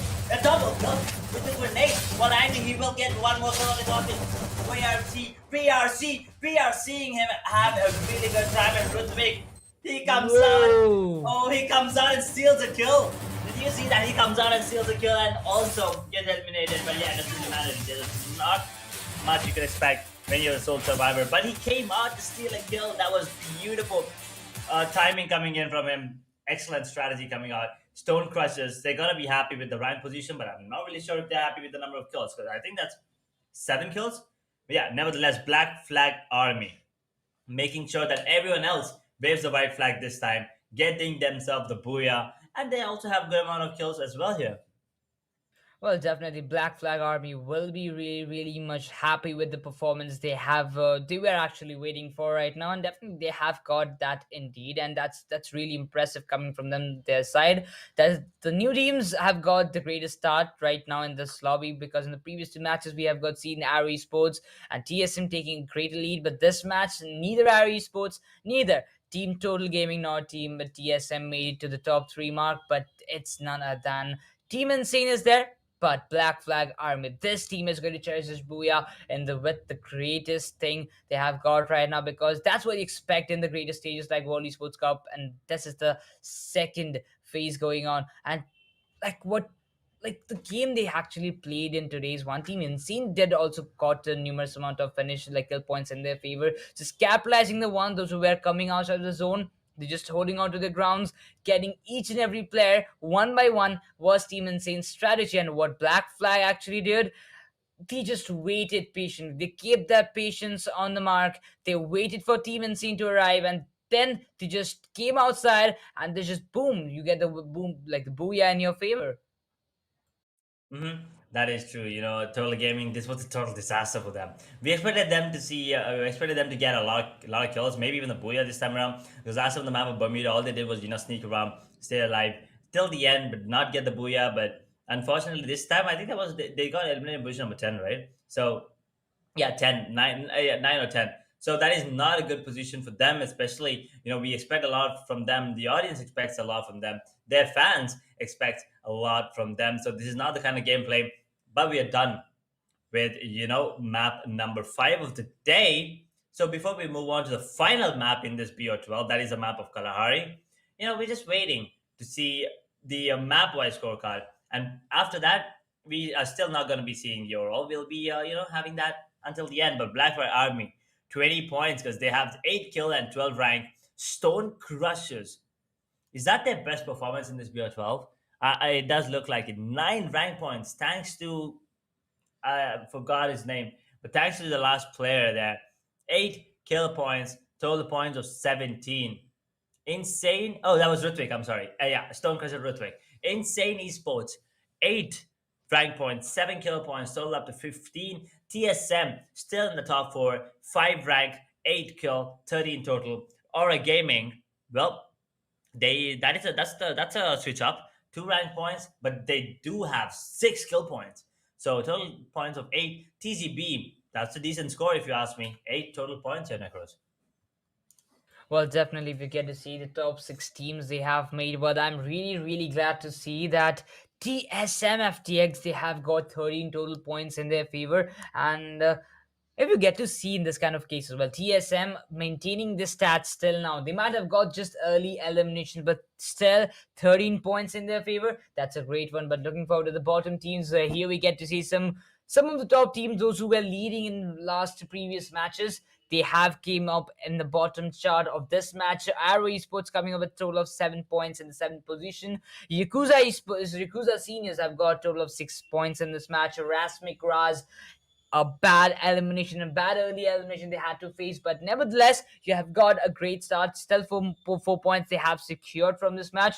Total Gaming, a very early exit from those guys right away, and 2 kill points have been secured. The total points have been secured by Total Gaming. We Are Gamers also got an early elimination. Same goes for Team 6 Sense as well. But none of the teams in this bottom chart will like to see themselves actually in the overall standings in the bottom phase. But definitely the teams won a match. 1 or 2 matches can actually go wrong, but you have to just keep up the momentum. You have to keep building the pressure over all of the teams, and you have to be, and I do believe you have to stay on your critics and on your ground and just play your national game, and the ultimate results are definitely going to arrive in your favor. You're right. It wasn't the game that was going in the favor of anyone, to be honest. But we did see a lot of twists happen. There were fights. There were fights happening. Then another team joins in, makes it a third party fight. But then the first team takes advantage. I was talking about the fight between TSM, RZ, and SC. That was a weird fight. And from there, Ludwig somehow managed to escape, and so did Punisher as well. Both of them tried to try to stay alive for as long as they can. Punisher did go down early when compared to Ludwig, but you gotta give it to Ludwig. He did his best, and 9 points. I mean, he got himself 5 extra points. I believe no, even more actually. I think he got himself extra 7 points. So Stone Crushers, all thanks to Ludwig, they got extra 7, and now they might have a better chance of making it to the top 4 here. Well, definitely, the top 4 is going to be the landmark for themselves. While if you just aim for the top 6, it's going to be tough. But if you aim for the top 3 or top 4, then the competition and level of gameplay you have to increase is going to be the greater as compared to the top 6. They're at, like, in a safer side. You definitely want to stay in such a safer side. And there's no chance that of you getting eliminated or getting down from the top 6 phase. You just want to retain yourself in the top 6. But in that case, you have to maintain your gameplay in such a way that you want to achieve the top 2 or top 4 spot, and for that, eventually you might just end up in the top 6. You never know, 1 or 2 matches can just go in a hilarious way if you don't expect it like that. Even Total Gaming didn't expect the match to turn up like this. It was a tough.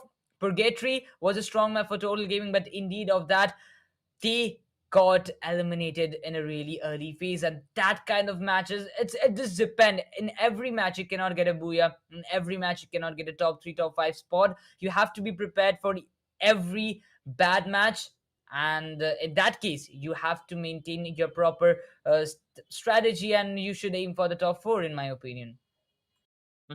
Aiming for that top 4, even the top 6 is good enough right now. Because this time, 6 teams will be making their way through to the playoffs from this group of 12. And it looks like TSM have already made it. Looks like TG have already made it. Arrow Esports, on the other hand, I still think I only know these 3 teams have made it for sure, because they had some incredible booyahs yesterday and today as well. But talking about the bottom half of the scoreboard, like teams like We Are Gamers, Stone Crushers, RASMIC, RAAZ, TGB, I still think I'm just going to give them the benefit of the doubt and say that they have a chance of making it to the top 6, but it's not going to be an easy one. And right now, the only map left in this BO12, the only map left is going to be the map of Kalahari, the final map of the day, the final map of this BO12, and the final map of the Indian group stage before we move on to the Indian regional finals. So the last chance for any of the teams that's at the bottom of the scoreboard to make it into the top 6, because if you don't bring out your best game right now, I think you might as well just pack your bags and go home. Well, definitely the last match, that's going to be the decider for each and every team, and for the Indian side as well, specifically the Indian side. 6 Sense, they have to come up and with a booyah. They need to get a booyah to maintain and then come up in the top 6, while the other teams like TSM, Total Gaming are not going to give up their spot, because the way they are fighting, the way they are playing, I do believe that this team is not going out of top 6. TSM, Total Gaming, Arrow Esports, these 3 teams will be my picks in this match, like in the top 6 spot. It might just happen because we're not quite aware of the overall standings, but not waiting for so long. We have got the last and the final match of World Esports Cup India stage, group stage day 2, map number 6. We are live with this one. The teams have already taken their drop, and the contest has already begun, because the refinery area will be there big cluster because TSM, they are ready to take and dominate that area with a numerous amount of kill points. Having a drop clash with RASMIC RAAZ, this is going to be a disaster situation if RASMIC RAAZ gets eliminated in the early stage and gives TSM an early boost up in this match.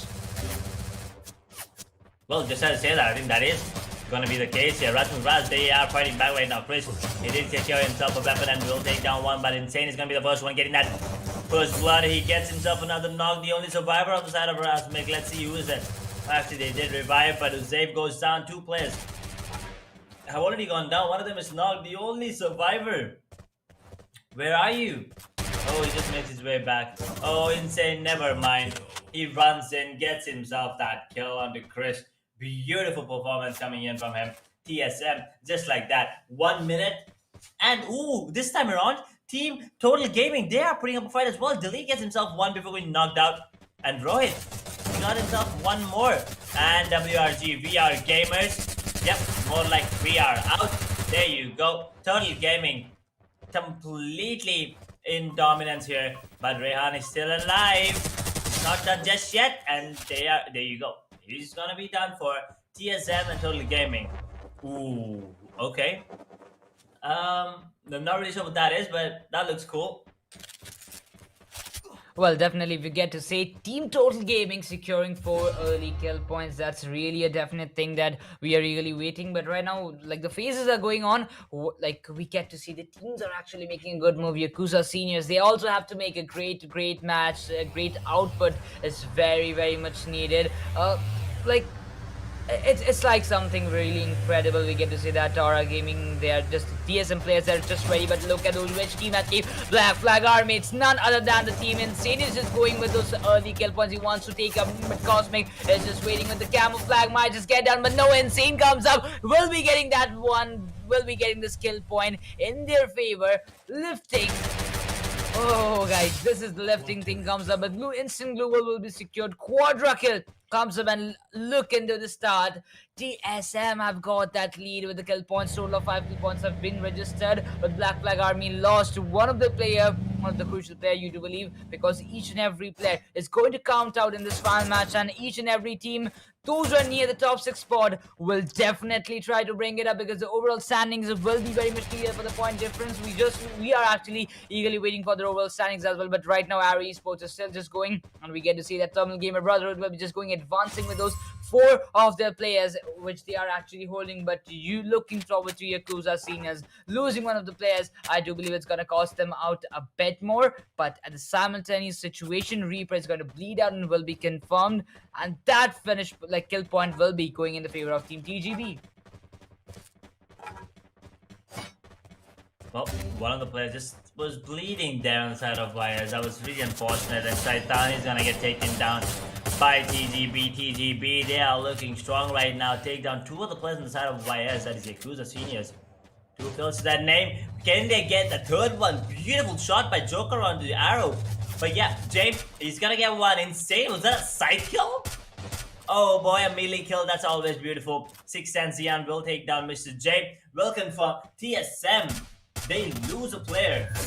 And Kaushik Malik, yeah, there you go. He will get that revenge in style. Getting himself a kill with the grenade. But 6 cents. Okay. Whoa. Shutting down all the 5 senses on the side of TSM. Takes him down. Kicks them out in position number 10. That's 0 rank points. Did not think that we would see that, especially in the final game of the day. But Shino, he goes down to Abin and TGB. They are in a good spot.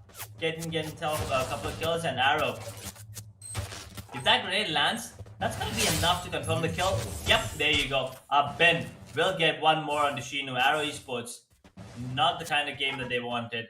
I think they still have 3 players alive, right? Yep, but no kills. And TTB, they want these kills. Ben takes down one more. Arrow Esports. Arrow, Soul Survivor will go down. TGB on fire. Both literally and figuratively.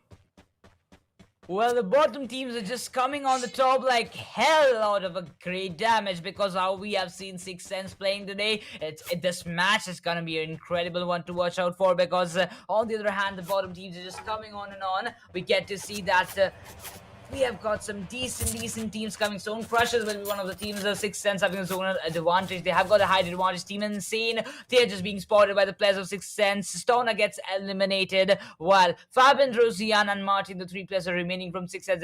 This fight is going to be really crucial for each and every team, while Team Insane is like a just high disadvantages compared to Team Sixth Sense, but they have got a greater advantage over Team Stone Crushers. But at the same time, these three teams are just fighting among themselves in the same place, while this fight is going to be really interesting. The refinery area just getting more crowded because the Yakuza seniors are on the, like, you might just get the cluster area just forming outskirts of refinery areas, but definitely Total Gaming, they just want to take that part as well.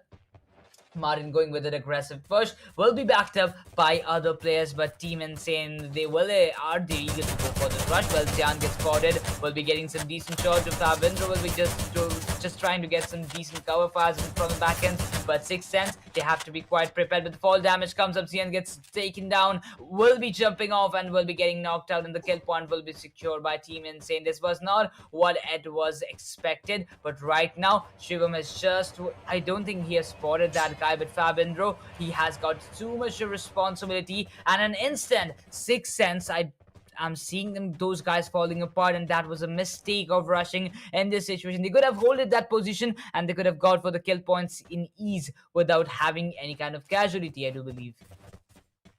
Yeah, but Jian is still knocked out. No one's coming to help him. So I think that is gonna be a kill going in the favor of Team Insane Esports. That's gonna be the second kill. Oh wait. Oh yeah, he did go down, but yeah, that's not gonna be a second kill. That's gonna go actually in the account of Zian himself. So he just killed himself, so that's wonderful. He denied the kill. Well, anyway, the first zone coming into play right now, not a lot. Just Old Hampton being eliminated and Mammoth eliminated and the Maze. That's it. Well, there's still a bit of foundation in play. Let's see if it goes towards the refinery or Santa Catrina. I think that is gonna be an interesting one. But if it goes towards that confinement and council hall, then Team AG, they are in a really good spot and they might ever, take advantage. But just as I say that, it actually goes towards that Bayfront command post and Santa Catrina itself. Well, definitely, we get into the fights. Team Insane have got a greater lead. 2 of skill points have been registered, but at the same time, the other fights are really important, because when you get to see that the players, those who are in the bottom side of this phase, is playing in crucial role and have got a great start, like Stone Crushers, while TGB are not that far behind. 6 skill points have been registered in their favor. Anand will be also just sitting there. We get to see Joker, Abin, Mr. Sanjay coming from TGB as well. The 3 of the players just remaining and got eliminated. And the game is still not over for each and every team. 8 teams remaining, 24 players. The second zone is going to shrink up in 30 more seconds, and you have to just keep on the move, because the last match, the last fight, each and every fight is counting, each and every second is counting for your kill points. The one team holding too much might just have to face some difficult situations in the end zone, because going too passive in the last match can actually cost you a greater number of kill points, while the teams just want to take up those position points in their favor to just qualify in the top 6. Each and every team, like in the teams who are in the 7th and the 8th position, they want to make that point buffer count, because as we have CTSM getting eliminated, the top teams are getting eliminated. Our esports are also out of this game, but for now, one of the top teams, that is Total Gaming, is still remaining. Fabindro gets spotted. Angry gets some paid shots connected towards Fabindro, but the knockout or the finish point did not come in the end. But definitely Team Insane, they're quite ready with the 2 kill points they have secured. But the clusters are becoming more and more like a collision going in the refinery area. But we want to see like more than 4 to 5 teams I can see in the refinery area. Finally, let's see if that's going to be any fights happening. TGB on the other hand, 6 kills right now on fire. They do have only 3 players, right? So that is something to watch out for. But sometimes 3 players are good enough to deal a lot of damage and to get yourself the Booyah as well. Team Total Gaming, they're still alive, but Team TSM, they were eliminated. That's a surprise. But anyway, that's gonna be an upset. But anyway, Total Gaming, they're still there. Let's see if they can actually make their way to get themselves the booyah yet again, because they are known for staying alive till the end, getting themselves multiple kills, and then coming out on top at the end moment. That is what they're known for. They've done that multiple times in the course of this BO12 and in the invitational qualifiers as well. So let's see. Team TGB. They might be in for a surprise here. Total Gaming was this TGB, and so are Black Flag Army. They are ready to actually third party this. If that's the case, then it's gonna be interesting. But Mafia, oh no, Mafia Bala, he will take down Joker there with the grenade. Team Total Gaming, the lead, and Mafia gets one more. It's all down to last player on the side of TGB, and he gets taken down by Mafia Bala. I think that's a triple kill for him. Oh, actually a double kill. Oh, yeah, triple kill. Mafia Bala on fire, but Black Flag Army, they're here to take control. VRC is knocked and revived. Those grenades dealing a lot of damage. Zaidu, oh no. No. This is not good. This is not good. VRC actually gets one, but Aladdin, on the other hand, confirms a kill, getting himself 3 for the team. Team Total Gaming, 7 total. The lead is almost on the verge of dying there. Mafia will get that knock on the chokehold. Zaidi goes down. So does Mafia Bala to VRC. 1000 Mafia confirming the kills. Where are you, TG? Did they lose a player? Yes, sir, they did. They did not care about delete, and he was deleted from the server. But Team Total Gaming, they did delete the side of TGB as well as Black Flag Army. So that's worth it. 1 player for 2 squads. Not a bad trade. But that third zone now towards that western side of Santa Katrina. Let's see.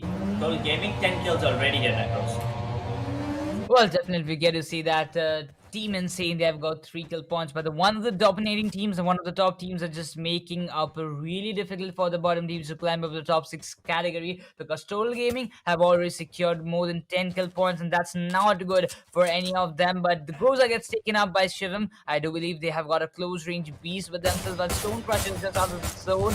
Like in the same time, you get to see YAKUZA Seniors also gets taken down one by one. Amatu Walia gets picked up. Ravi is there. 1-8 goes out. Exactly makes the connection.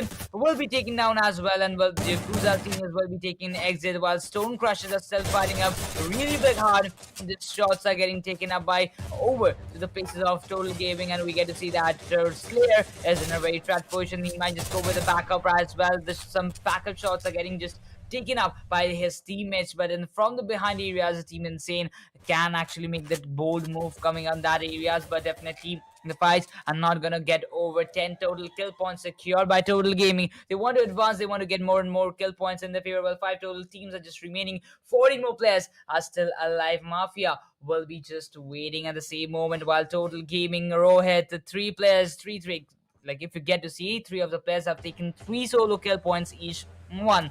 So I do believe that's going to be deleted to have secured 1 kill point, but definitely with that, Rohit gets an instant trade. Rajput has been taken down. The teams are just in a really and a lesser amount. Aura Gaming, 6 Sense is still surviving. Team Insane, it's gonna be a 1v4 situation for Fabindro. Might be just getting spotted. The zone is gonna deal a good amount of damage.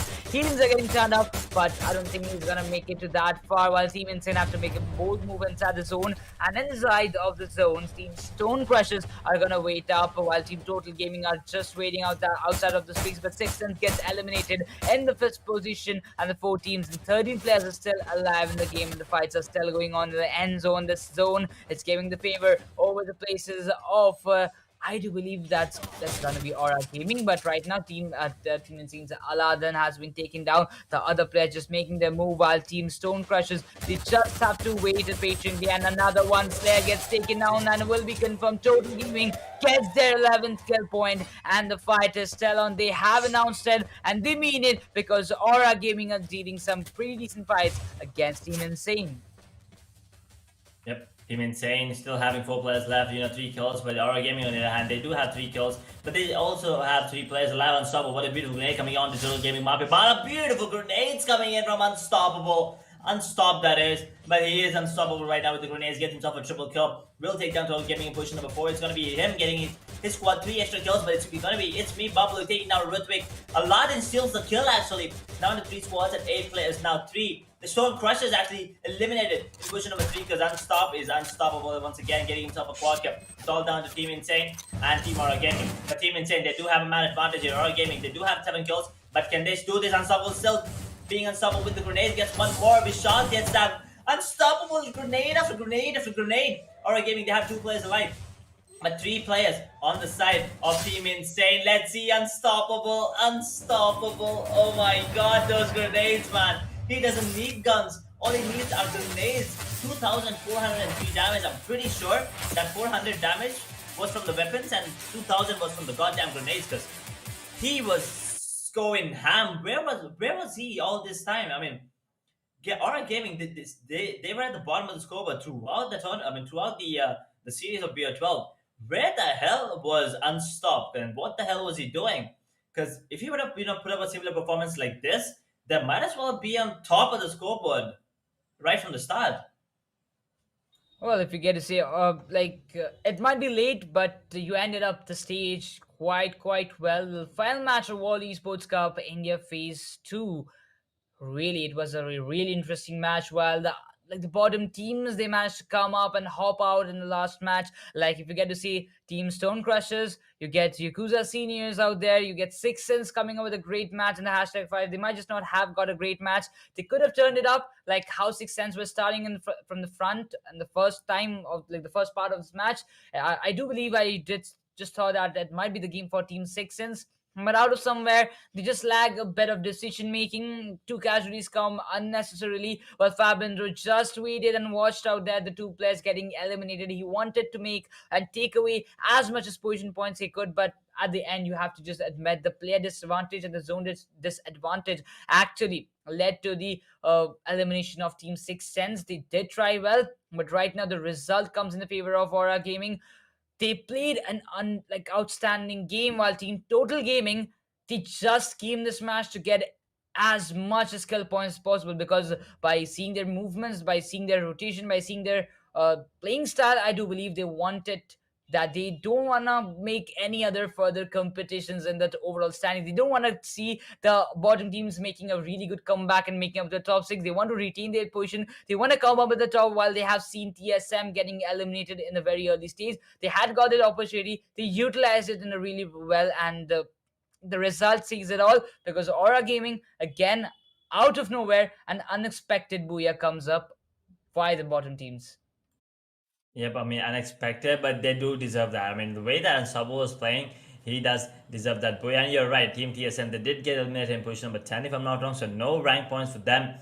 But, the thing that I'm interested for is the map-wise and the overall scorecard, because I'm not really sure where the teams are standing right now. I mean, yeah, the top 3, as I said, the top 3 are going to be Arrow, TSM, and Total Gaming, but I want to know who the 4th, 5th, and 6th teams are. But before we reveal that overall scorecard, we need to take a look at the map-wise scorecard as well. But here's the thing. I mean, Aura Gaming, they're going to be on top for sure.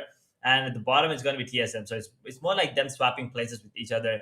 And just to say that, we have the scorecard here. Aura Gaming, 12 rank points, 11 kill points. That's their best performance here in this BO12. Total of 23. Total Gaming, on the other hand, 11 kills, 7 rank points, total of 18. Insane Esports only have 5 kills and 9 rank points, total up to 14. TGB, once again, not a bad performance. 3 rank points, 6 kills, bringing their total up to 9. 6 cents, 6 rank points, but only 3 kills, so still a total up to 9. Stone Crushers, no kills whatsoever, but they were alive till the end, so, they have 8 rank points, and the total is up to 8. Well, if you get to see this top 6 teams, they have made it a great match. But what about the bottom teams? We get to see with the map-wise scorecard, because the bottom teams, they did try well enough. But the main thing that actually pauses out there is going to be that they managed, there are some unexpected team names we might just not see, like TSM. They got eliminated in the bottom 6, and that was not a match TSM was expecting. Definitely Neither not were something what we were expecting. Mm-hmm. Yep, I mean, not something that they were expecting, and not something we were expecting as well there. But Taking a look at the bottom half, there you go, TSM. Ouch. They wait. That's 6 kills. Okay, Well, I did that's not see that's it. that. That's it. That's six. That TSM, they while they got eliminated in the seventh spot, but they still managed to get total of 6 kill points. That's a massive one. Yeah, that's the nature of TSM we have seen so far, and that's not unnatural. I do believe, Edge, because they were performing, dominating in each and every match, and they were getting a numerous amount of kill points.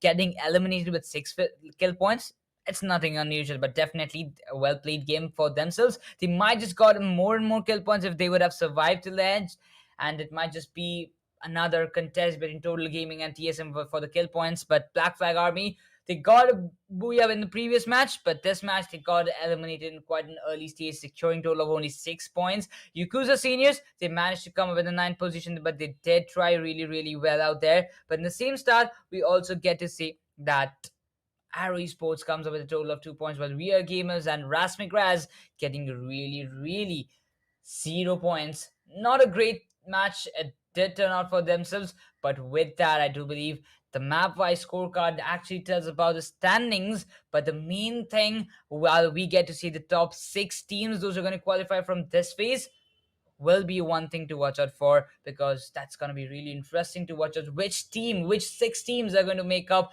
to the far and going to make up to the next stages of this World Esports Cup.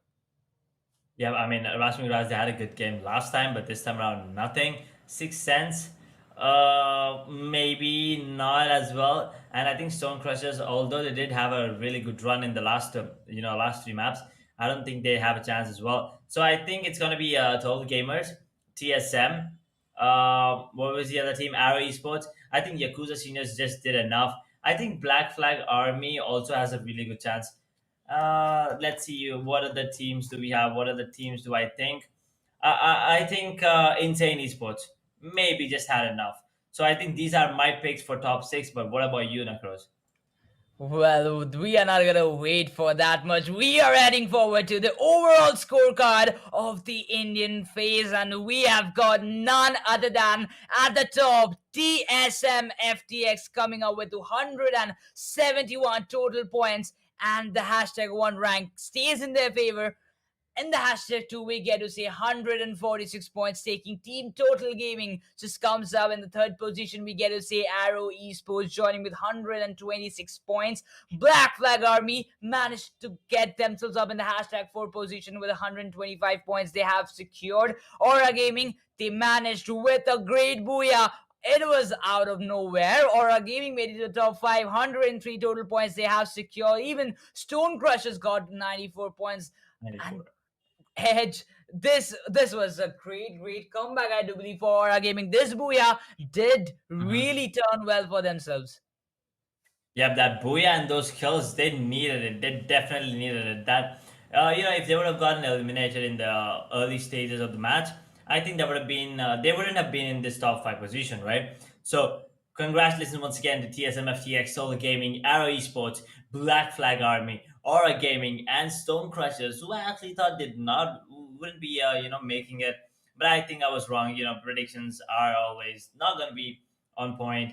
But 34 kills, 52 on our gaming. So every time, I mean, actually, 52 is better than their rank points. So I told you, every time you have more kill points in the rank points, that is a decent game. So it looks like our gaming, even though they did not have really good games, the times when they had good games, they had good amount of kills. Insane Esports, they missed out with 4 points. That's gonna hurt them. Insane Esports. But Yakuza Seniors, they did have a really good first day, but moving on to the second, that wasn't the kind of performance that we were expecting. TGB go out in 68 points in ninth position. Sixtens go out with 65 points in 10th position. Rasmi Graz 64. Well, I mean, these are all pretty close. They're not like really, really far. But yeah, VR Gamers unfortunately couldn't even cross 50. Not the kind of series that they were expecting. 27 rank points with only 18 kills there. Well, definitely, that's what you said earlier. That team insane. That 6 points gonna hurt them a lot, because for that 6 points they did not qualify to the next round. Well, it's nothing to get bad. This bottom 6 teams, insane, Yakuza Seniors, TGB, Six Sense, Rasmic Raz, We Are Gamers.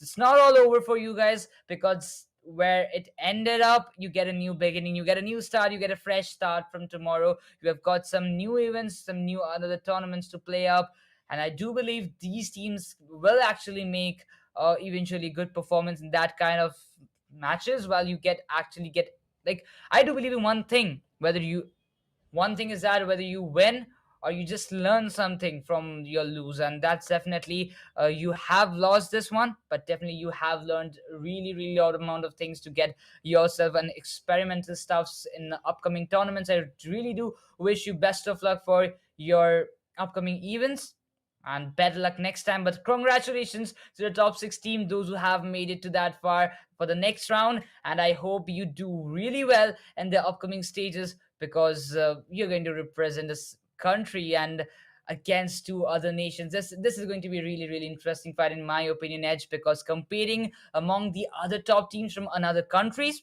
well, that's a hell lot of competition you can expect.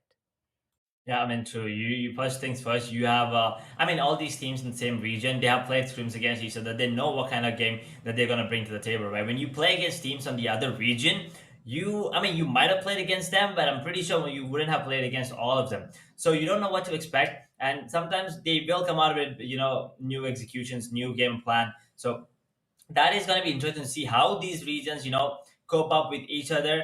And at the same time, let's see who comes out on top. I mean, we have 3 regions: Indian, Pakistani, and a Nepali region as well. I mean, we're not done yet, right? We still have the Indian regional finals. And after that, we'll be moving on to the grand finals and the playoffs there. But before we do that, I mean, what a performance coming in from TSM. I mean, I kind of expected a bit more, to be honest. I actually wanted them to get, I actually wanted any team to get 200 points. A bit too much to ask for, maybe. But yeah, 171, that's still a really dominant performance, but you got to give it to our gaming. That last booyah. So I think they got how much? 22, 25 in that last point, in the last match. If they would have eliminated in, 11 or 12 position, then they wouldn't have made it. They would have been in that 6th position, and Team Insane Esports, they would have been in that they would have been in 7th, while Team Insane, they would have been in that 6th. So it was that final game. You gotta give it to Unstoppable, man. I mean, how many grenades was that? I think he got all his 7 kills with grenade. I don't think he used a weapon in the entire game. I think he was just throwing grenades here and there, eliminating total gamers, and also eliminating another team at the end. I think there was Stone Crushers as well. So his performance with the grenades was absolutely beautiful there. Well, definitely the grenading performances, that an end game intensity fight we actually get to see in such a huge event actually determines the main grind of the players, those who have made it to this far. Why are they top?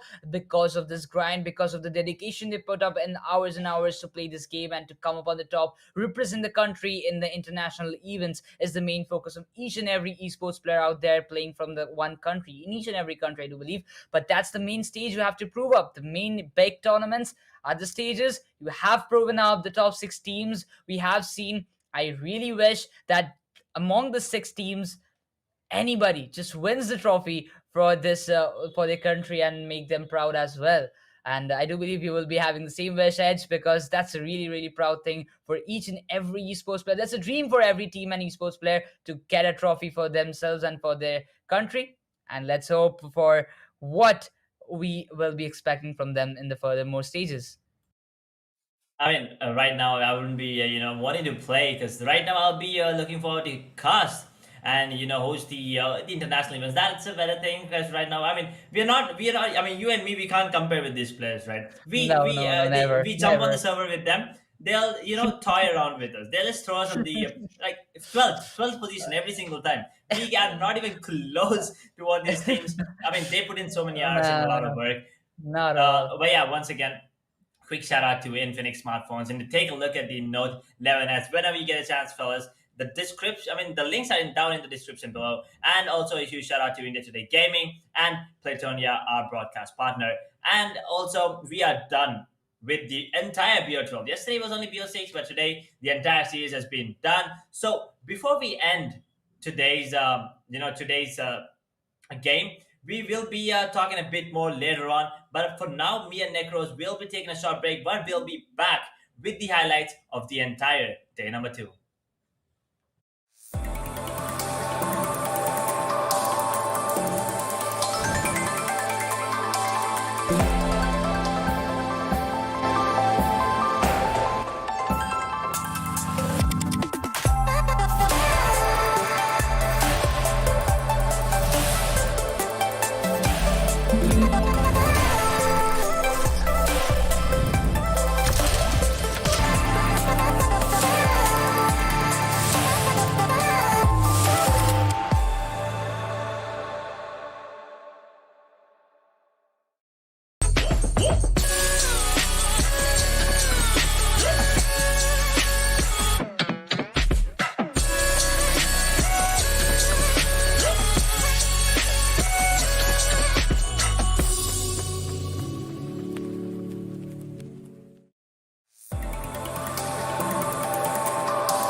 Well, welcome back, ladies and gentlemen, to Infinix Smartphone Presents World Esports Cup, brought to you by India Today Gaming and Platonia, our broadcast partner. We were just done with the entire BO12 series of the Indian, group stages. We've seen some incredible gameplay throughout the 2 days, actually, not just one. We've had BO6, I mean, the first 6 maps yesterday, and today we have the other 6. And we did see some incredible grenade plays, incredible quick scopes coming in. So, I mean, yeah, let's just recall what happened throughout the day by taking a quick look at the highlights of day number 2 here. Well, definitely at the start, we get to see the fights are actually going on, and we get to see that Team Insane were quite ready. Our gaming, they tried really well, but after eliminating TGB, the early kill points they secured was tremendous start to themselves. But right now, after that 6 cents, they were just going on with some decent kill points. They were securing. Fabindra got one of theirs, and the 6 cents were just going on and on with the kill points and just going on. TSM, they did really try well because they got eliminated with 6 total kill points. They got one team out of that. I do believe that's going to be other teams like that, but looking forward to the other players. BFA, we're just waiting and waiting, but at the same time, the main thing that's going to be determining that 6 cents got an early like an end elimination in the Bermuda map. It's going to turn up, but some fights really went well, and the other maps as well, Bermuda were in the favor of Team TSM. They played an outstanding game, but at the same time, the other teams were managing to get few more points to add up themselves in the overall standings, and they indeed got that in a very proper manner. Mhm. Map number 2, it started off great for the side of TSM. Yeah, TGB, they were not having a good day today as well. And Stone Crushers, if you take a look at that, they were in position number 9 today. So they started off the day not great, and so did TSM. Look at that, they were eliminated in 8 as well. Who would have expected them to be on the top? No one. Let me tell you that. I mean, not top 1 at least. Maybe in the top 4, maybe in the top 3, yes. But top 1, but that's not what we usually expect from them, but not what we expected after watching them play the first 2 maps. We're talking about map number 3, Arrow Esports. They had a good time in this particular map, and so did Total Gaming. They always have a good time on the map of Purgatory and Kalahari. But yeah, the last set of cycle, Purgatory, not the best that TG actually wanted, but TSM 6 kills. That is impressive with only 2 players left, by the way. So TSM, they were having a good time in this particular map up. So did Arrow, as I was talking. Aura Gaming, okay, they were eliminated in position number 4. Storm Crushers once again staying alive till the end, not getting that booyah. But you have that consistency coming in from Stone Crushers. I'm sorry. They do not give up, even though they are down. They do not give up whatsoever here, Necros. Well, definitely. They were such a team that they wanted each and every point they can actually manage to secure. They were not afraid of any team, but some things were not just going in their way so that they couldn't make it to the booyahs, but definitely the consistent performance just made it to them in the top 6, and they just got that spot secured for themselves in the next stages. But right now, if you move on to the other parts or the other teams that we get to see, like Yakuza seniors were just going on a good fight. They were putting up a good fight for the other teams as well, but some kind of manners. Black Flag Army, they did really tried well, but that was too late to come back because they could have gone for some better matches. They could have made it to the top 60 very easily. But at the same time, Aura Gaming, TSM, they were just on a rampage. TSM got more than 12 to 15 kill points in that match. They secured that victory by eliminating Total Gaming in the final stages. But then comes the map of Purgatory. We get to see the nades and the connections and starting phases that VR Game is dead was incredible. But in the later stages of the map, they got eliminated and the same instance, but simultaneously Stone Crushers, they were a good team. They also put up a good fight. They got some kill points in their favor. Started off a good note, but RASMIC RAAZ, they were also just shattered away in the last few matches. But any instance, they just were trying to get and cope up with the overall points table, but they couldn't manage in the very end. While Total Gaming, where they were just maintaining the top 5, top 3 stats with each and every kill point they could secure. TGB. I remember this. They were just standing in a straight line. They were just trying to take down as many players as they can, and so did the team Insane Esports. They were having a good time here on the map of Purgatory the second time. Team Total Gaming, they were eliminated early, but Team BFA, this fight between them and Team Insane was absolutely beautiful. Team BFA did come out on top in the end, but yeah, Team Success, they were having a good time. This was the one where Team TG actually took an initial fight for the first time in a really long time. We usually see them not taking any fights whatsoever. But the last map of Kalahari, Team Total Gamers, they knew it was the last map, so they wanted to give us something special, and so they did get an initial kill onto the entire squad actually.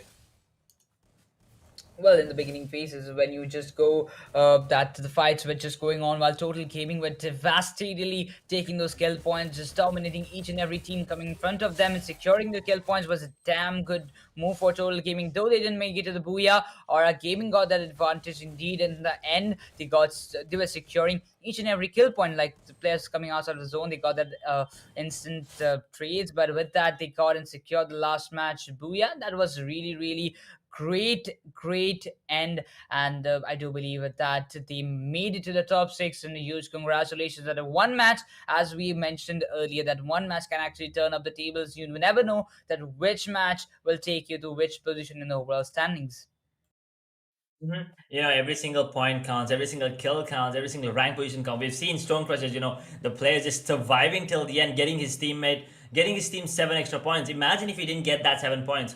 It would have been Team Insane Esports taking that position of Stone Crushers. So it's not just about the kills. It's not just about the rank positions. It's not just about how long you stay alive. It's all about the teamwork. It's all about the coordination. And today we are done. Tomorrow we have another group coming in. So I am looking forward to that. But what are your expectations coming in tomorrow? Well, another group, another set of teams, another set of action we might just expect, and another set of 6 teams are going to qualify from that stage when we'll be meeting these teams and that next stage to fight up among themselves. And that's going to be a really interesting fight, because next day will be the same tight packed action, because for the fight of top 6, well, it's going to be incredible one to watch out for which top 6 teams from that group are going to make it to the next phase.